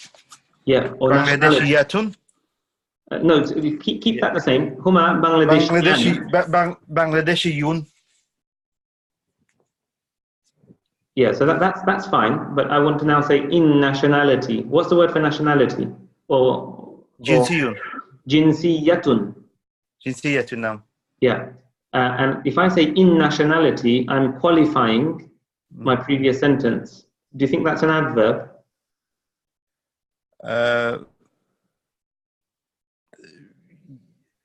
No. If I say I am British. Could you say Ana Britannian? Good. Yes. Description. Yeah. Let me finish the question. If I say I am British, and then you say in what terms, and I say in terms of nationality. So can you see? If I say in terms of nationality, that's an adverb. Yeah. It's I am something by way of something. So you say Ana Britannian. So can you give me the word jinsiya as an adverb? Jinsiyatun. Remember, adverbs go up. No, Ana Bangladeshi Yatan. Use the word jinsiya. Ana jinsiyatan. All right, let me just. Can you see the screen? No. Yeah. Yes. So Ana. So I'm saying Ana Britannian. So if I say Ana Britannian, that's your noun sentence. Yeah. Britaniyun. That's a simple noun sentence. And the verb in the sentence is what? What's the verb in this sentence? Britaniyun. Do you think the word Britaniyun is a verb? No, it's a noun. Noun. It's a noun or an adjective. So what's the verb in the sentence? I am British. I am presently British. Or is it omitted? Good. So it's the am, right? The word am. It's not in the Arabic. The word am is not used. That's the word. That's the verb, right? Right. I'm going to give that verb an adverb, and I'm going to take the word for nationality, and I'm going to make it go up. That's all I'm going to do. Jinsiyatan. No. Right. Jinsiyatan. No. Jinsi. Yeah. And I'm going to make this go up. I'm going to make it mansoob. No. Because it's an adverb that that describes the word am. Okay. So that would be Britanniyan. No. Britaniyun is your basic sentence. That stays in default. Yeah. That doesn't go up. Only the adverb goes up. No. Yeah. So you say, so if I say ana Britaniyun, that's my jumla ismiya, that's my noun sentence. But then if I say I'm British in nationality, I say ana Britaniyun jinsiyatan. No. Okay. Good. So now if you go back to your sentence, you say al-abu wal-ummu Bangladeshiyani, and then I want you to add in nationality. No. Al-abu wal-ammu Bangladeshiyani jinsiyatan. Good. Yeah. Jinsiyatan. And al-abu wal-ummu Bangladeshiyani jinsiyatan. The other way you could do that is say, you could say their nationality is Bangladeshi. How would you say their nationality? Al-abu wal-ammu hum Bangladeshiyun. So you say huma Bangladeshiyani. Huma Bangladeshiyani now. Good. But I want to take the word jinsiya now and say their nationality. How do you say my nationality?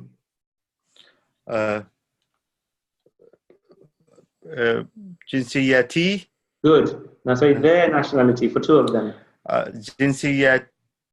Jinsiyati huma.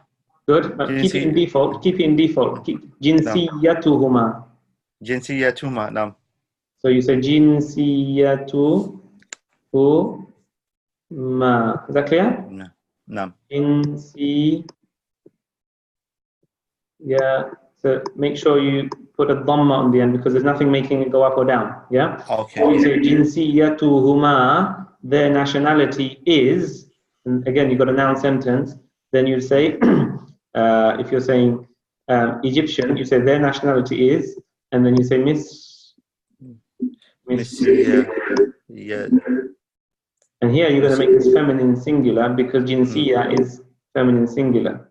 The word nationality is feminine singular. You say Misri, yeah, tun. Yeah. This is just a way you can manipulate these words and use them in different ways. So you could say ana. You could say ana Misriyun. I am Egyptian. You could say ana Misriyun jinsiyatan. I am Egyptian in nationality. Or you could say jinsiyati Misriyatun. My nationality is Egyptian. You see? Okay. All right. Good. Right. Right. Let's have the next group. Omid and Shamim. Can we have Omid and Shamim?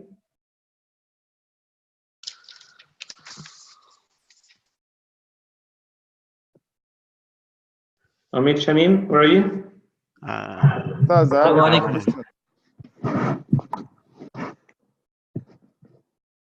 Ustadh, I have a quick question here. Yes, go ahead. You said jinsiyatu huma misriyatun. So why can't we say misriyun? Is it because jinsiyatu huma because they are two because it's dual? Is that why it became misriyatun? Or is it because... No. Look at misriyatun. Look at the word misriyatun, it's feminine singular. So it's agreeing with the word jinsiya, which is feminine singular. Because the basic sentence is, the nationality is Egyptian. Okay. Yeah? This is a simple feminine noun sentence. If I say, she is Egyptian, I'd say here, misriyatun, right? Yeah. Sorry, I've spelled misriyatun. Yeah, I understand that.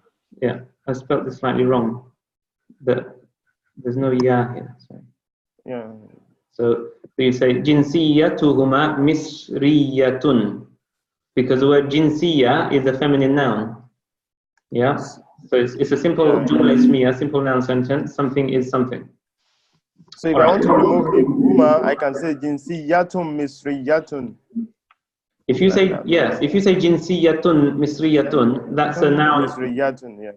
Say again. Jinsiyatun misriyatun.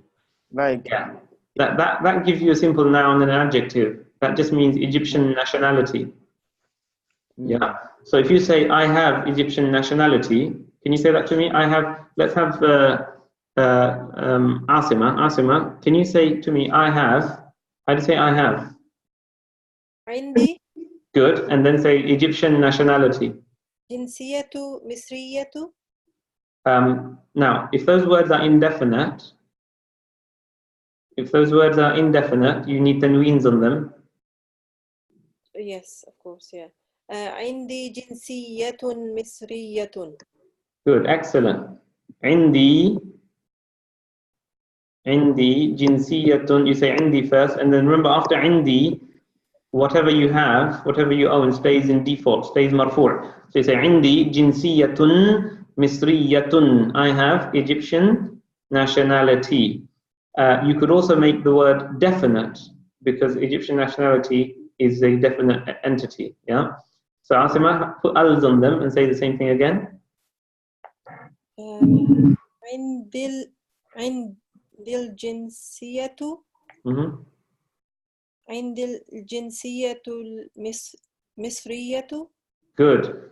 عندي الجنسية المصرية. I have the Egyptian nationality. Yeah. And you join it, you say عندي الجنسية المصرية.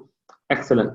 All right. So can you see how you can use this vocab, even though the matrices here are simple, you can use these expressions using the previous knowledge you have to make really interesting constructions. Yeah. Instead of saying indi, can I say li? Good. So you can say indi, and let's just quickly revise the different ways to say I have. You have li. What's the other one? I'd say with me. Ma'i. Ma'i. Good. And there's one more. We used it in my favorite cafe. لدي. Good. Ladayya. Ladayya means I have. So you can say any of those, and then jinsiyatun, and then give the nationality. Ladayya jinsiyatun turkiyatun. I have Turkish nationality. Hal ladayka jinsiyatun turkiyatun. Do you have Turkish nationality?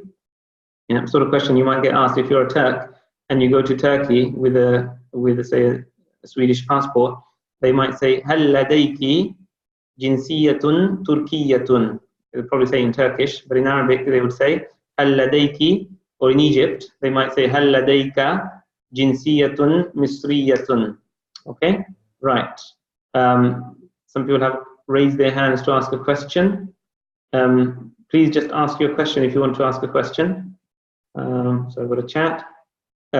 Is it grammatically correct to say fi jinsiyatin?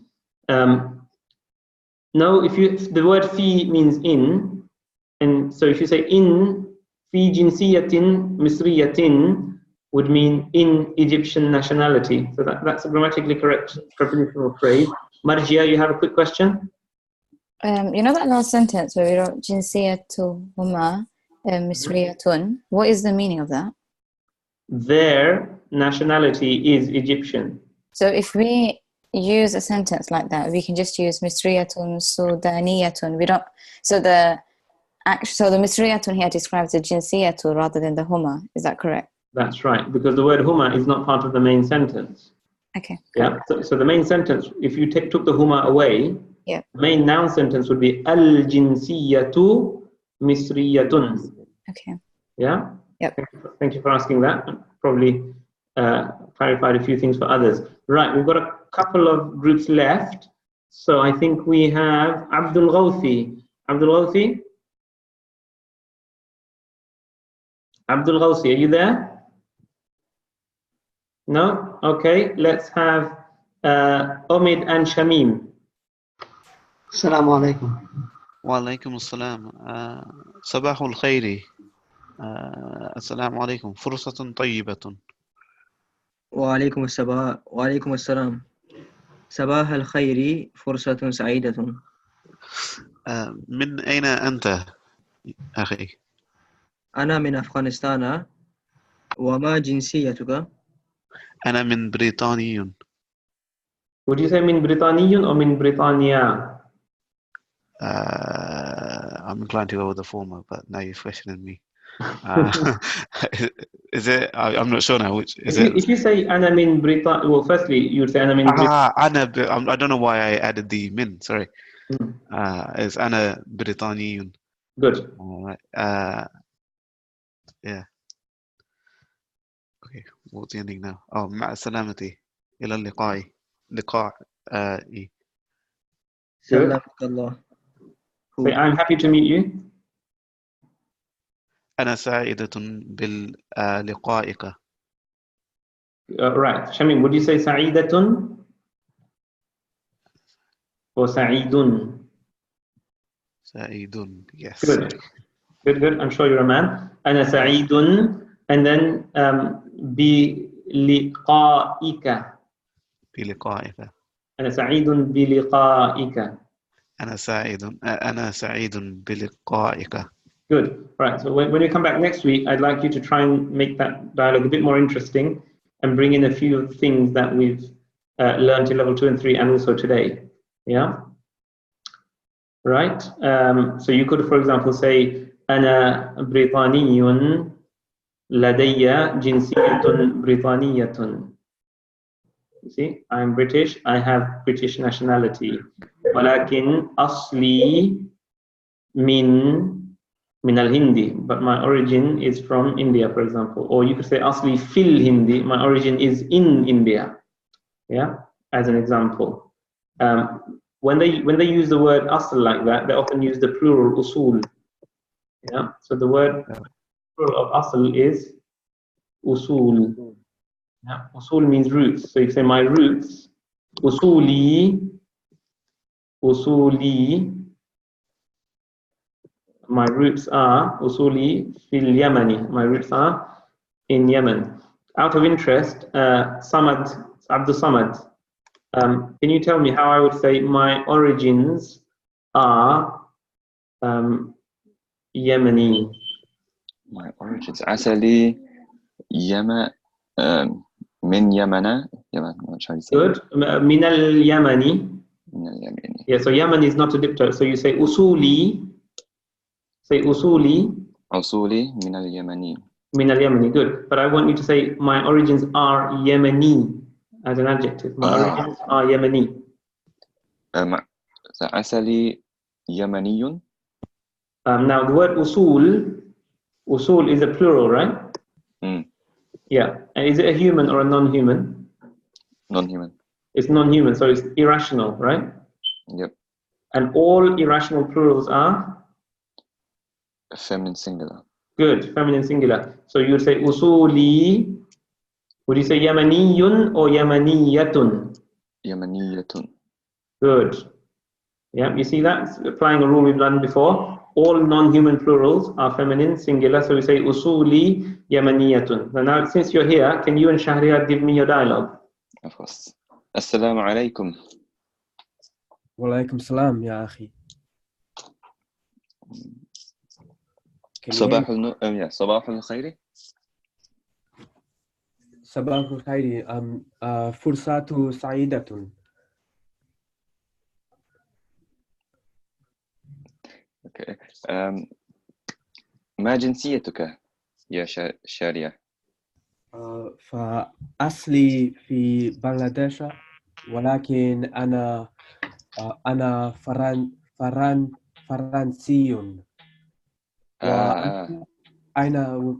من أين أنت؟ هل أنت من بريطانيا أصلا؟ جنسيتي بريطاني ولكن والداي من بنغلاديش. Now, would you say جنسيتي بريطاني or جنسيتي بريطانية? بريطانية. Good, because you're talking about the جنسية. Yeah, not yourself. Yeah. هل تعمل أو تدرس؟ Okay, now when you say do you work or study, you'd use am. هل تعمل أم تدرس? Is there a reason why? Because when you give two alternatives that are exclusive, we use the word am, not o. Yeah. And now in the answer, he can use o, because he can say I work or study, and they're not mutually exclusive. You can work or study at a certain time. You can choose which one to do. But when you're asking a question where you think the two are mutually exclusive, you say am. هل تدرس أم تعمل? Okay. أنا طالب ولكن أنا أعمل في مكان أيضا. أعمل في مقهى. Can you say I work in a small cafe? I forgot to say small. Okay, give me another adjective. I work in a big cafe. Or any adjective. I work in a beautiful cafe. أعمل في مكان جميل.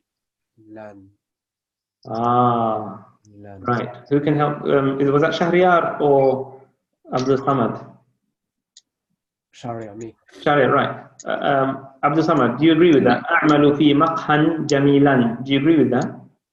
مقهى جميلا. Do you agree with that? So, you know, say أعمل في مقهى صغير. Right. Anyone else? Somebody help me. I'm not sure. أعمل في مقهى صغير is in. No, مقهى صغير. Okay, Abu Islam. Good. Now this word maqhan, again, this is a really good revision of everything we've done so far.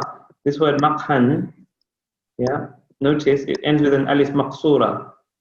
So this alif here is an alif maqsura. That's the last letter of the word. These words, they are called maqsur words, because they end with the alif maqsura. Now, because of the fi, what's the ending of the word maqhan? It should go down. Should be majroor. Majroor, good. So grammatically, it went down, right? Even though you can't pronounce the kasra here because alif cannot carry a kasra. So even though you say fi maqhan, it's down. So when you say a small cafe, you're going to say maqhan saghir. Good. Maqhan saghirin. Remember, adjectives agree with the grammatical ending, not the actual ending. Yeah? في مقهى صغير. أعمل في مقهى صغير. All right, carry on. أنا طالب ولكن أعمل في مكان صغير. الحمد لله. أعمل في الشركة وأنا موظف. ممتاز.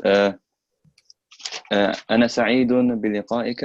إلى اللقاء. مع سلامتي يا أخي. مع سلامتي. Salamati, good. Now remember, fursatun sa'idatun is usually said at the end of a conversation, not the beginning.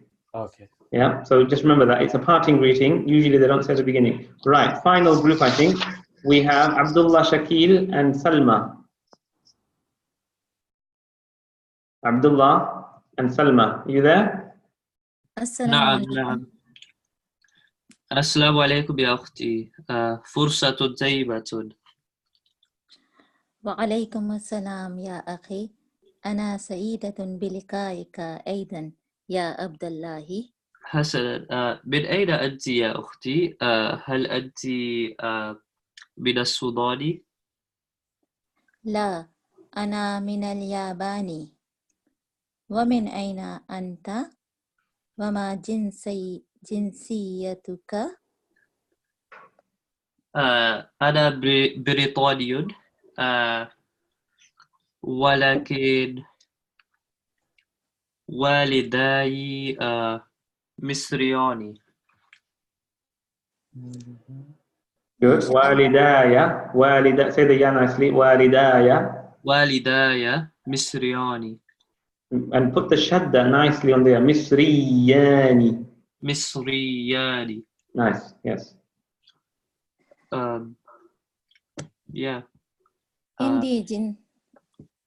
عندي جنسية البريطانية أيضا.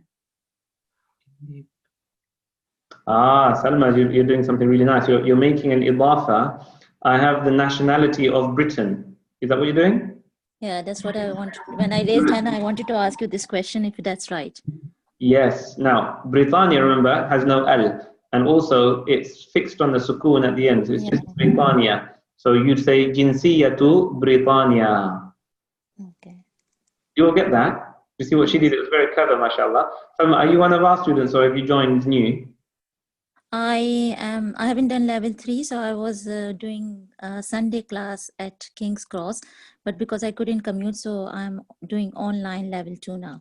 All right, good stuff. So Salma's created an idafa now. So this is what I want you to do. I want you to get your sort of the grey cells in your head firing away, creating lots of different combinations. She said, "Indi jinsiyatu Britannia." I have the nationality of Britain, using the word Britain as a noun, not an adjective.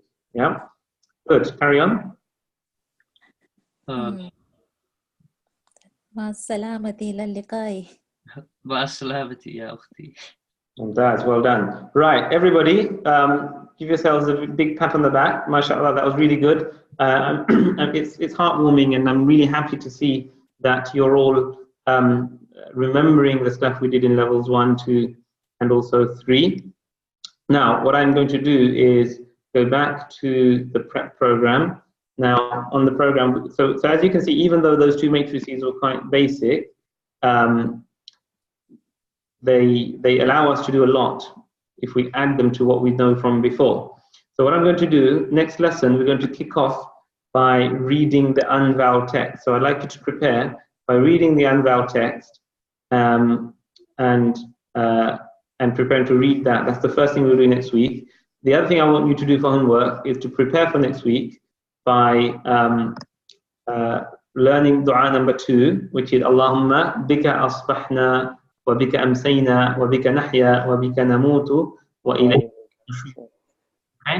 In addition to the dua number 1, which we did last week, was Allahumma inni as'aluka ilman nafi'a wa rizqan tayyiba wa amalan mutaqabbala. I also want you to look at the matrices for lesson 2, which are here. Again, they're very simple. There's some new vocabulary, and you'll notice that some of these words are created using the ya'un nisba. Yeah. So the word sahafiyun comes from a noun. So sahafiyun means the person related to the sahaf. Why do we not pronounce a tanween when reciting the dua? We can drop tanweens at the end of a word. Yeah. So for example, you can say ana maridun qalila, ana maridun qalila. You don't have to say qalilan. Yeah, we do that also in reciting the Quran. So have a look at this matrix and the one after. Okay. Notice here we've got a'malu mutarjiman. I work as an translator. So the word mutarjiman is an adverb, and this adverb is called a hal. Yeah, this adverb is called an adverb of hal. So I work how? I work as a translator. Now the hal adverb is an exception. Remember I crossed my finger earlier? The hal adverb is an exception to the rule that the adverb stays masculine. Because if you're a woman, you'd say أعمل صحفية or مترجمة, I work as a translator. And the reason why these adverbs change, they don't stay masculine singular, is because they refer to the situation or the condition of the person as opposed to the action. They're an adverb that relates directly to the person as opposed to their action. Okay? It's the condition in which they did the action. You see, so because it's the condition or the position or the situation, the hal in which they did the action, it agrees with the doer of the action as opposed to staying masculine singular. So just note that. And notice how they become plural. So you say, نَعْمَلُ مُتَرْجِمِينَ, we work as translators. And the mutarjimuna goes up because it's an adverb. Una becomes ina when it goes up. And the sound feminine plural here, the jam'ul mu'annath salim, remember again, when it goes up, it cannot take a fatha, so it takes a kasra instead. So you say, يَعْمَلْنَا or نَعْمَلُ, we work as journalists. If you're a group of women, you say نَعْمَلُ صَحَفِيَّاتٍ. We did this across level 2 and 3. So by now, you should be ready to churn these types of adverbs out without thinking. And that brings us to, those are just 2 pages of matrices for next week. We'll do some freestyle dialogues on those again. And also be prepared to read next week's script without vowels. So do a bit of non-vowel reading practice for next week. Okay? And then that brings us into lesson number 2 for next week. Now, those of you who didn't attend last week, we spent a lot of last week on induction and explaining the aims of the program and the methodology, the system that we're going to employ. You're welcome to watch the video from last week to apprise yourselves of our methodology and our induction. Now, is Rupan here? Rupan, are you here? Rupan's not here? Okay, right. So that's that.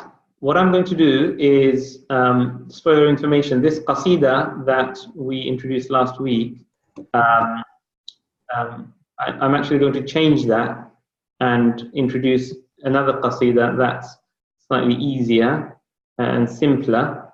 So we're going to drop this qasida and we're going to use another qasida that's slightly simpler and less complex, less difficult, because we've had some feedback from some of the students. All right, so let's leave that for now. I'm going to get Rupan to send out another qasida, which we'll start introducing from next week.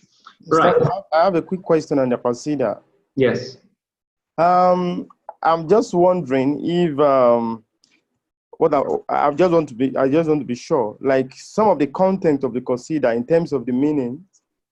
Don't you think it's giving some attributes that are too much to the prophet? Like if you go, like quickly go through the qasida, maybe it's referring to the day of judgment when Allah will give the prophet the power of intercession, or is it referring to this dunya? You are saying fastaghfar li mahbubi. This one is saying that the prophet should seek forgiveness for the person, right? Yeah, so this is, as we know, the Prophet ﷺ will seek forgiveness for us on the Day of Judgment. And this is a reference, in my view, to the shafa'ah of the Prophet ﷺ on the Day of Judgment, which is indicated, if you look at the last line, it refers to the hawd of Kawthar, which will be on the Day of Judgment. Yeah? Okay. Now, as you rightfully pointed out that this can be misunderstood, and because of the potential for this to be misunderstood, that's the reason why I'm replacing it. Okay. Okay. I don't personally think that there is anything wrong in the qasida, because it's a reference to the Day of Judgment, and it doesn't give the Prophet any power that Allah doesn't give to him, which is the right to do shafa'ah for his ummah and for humanity really on the Day of Judgment. But because some of the students raise these questions, I prefer that we just simply stick to a qasida that's simpler and doesn't have the potential to raise those questions. Yeah? Okay? Right. Any questions before we go? No, and just out of your interest, and this is a point of Arabic rhetoric, which is if you look at this qasida, you see it uses perfect verbs, past tense verbs, yeah, like waqaftu, and I stood. And it suggests that this is happening in the past. Whereas in Arabic, you use perfect verbs to refer to completeness of action and confirmation and certainty, as opposed to past tense. For example, Allah says in the Quran, أعوذ بالله من الشيطان الرجيم إذا وقعت الواقعة, when the occurrence occurred. Technically, it's a past tense verb, but Allah is referring to the Day of Judgment. Yeah, because the perfect verb indicates the certainty that the Day of Judgment will occur. And the other thing to remember is the past tense and the present tense and the future tense are functions of time which do not relate to Allah. They are attribute. Time is an attribute of creation. Yeah, Allah doesn't have a past, present, and a future. Allah is not subject to time because He created time. And so when we use a perfect verb in relation to matters of the unseen, those perfect verbs do not indicate any temporal or any time significance. Yeah? Because to Allah there is no past, present. To Allah the Day of Judgment and now are no different. Yeah? To Allah the inhabitants of Jannah are already in Jannah. It's difficult for us to conceive, but Allah is not subject to time as we are. So that's why if you look at Arabic poetry and the use of the perfect verb in the Quran, perfect verbs are used in relation to events which for us will be future, but in matters of the unseen, of course, in relation to Allah, there is no future because everything to Allah is as it is in His knowledge, which we cannot comprehend. All right? Any questions about your homework or anything before we go? Ustadh, so that qasida we're not going to do, we're going to have another one to go over for next week. That's right. I'll introduce a new one. Don't worry too much about it. Focus on the other things. I'll introduce a new qasida and get that sent out during the course of this week. Yeah? And Okay. also, I'll get Rupon to resend the email containing your homework because there's some people who joined new today so that they have a record of what the homework is, and also they haven't received the matrices. So you may simply just get another pack. Actually, that might be easier. We'll just send out another pack. That pack will be the same, except it will have a new poem, and you'll have instructions in the email for what your homework is. So for those of you who were here last week, a lot of it will just be repetition, but just for the sake of the newcomers, we'll just send out a new email. Is that clear? Yeah, so it's just the first and second dua, going over the second matrix and practicing the unvowelled dialogue in matrix in lesson 1. Yeah. Is that clear?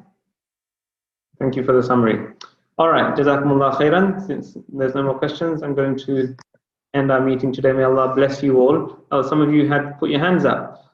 Salma, you had a question. No, I already asked. Sorry. Okay. All right, sorry. Maybe your hand was up from before. Or Zahra, did you have a question? No, okay, your hands are down. All right. Jazakumullah khairan. Wassalamu alaikum wa rahmatullahi wa barakatuhu wa ma tawfiqi wa ma tawfiqukum illa billah. Waffaqakumullah. Assalamu alaikum.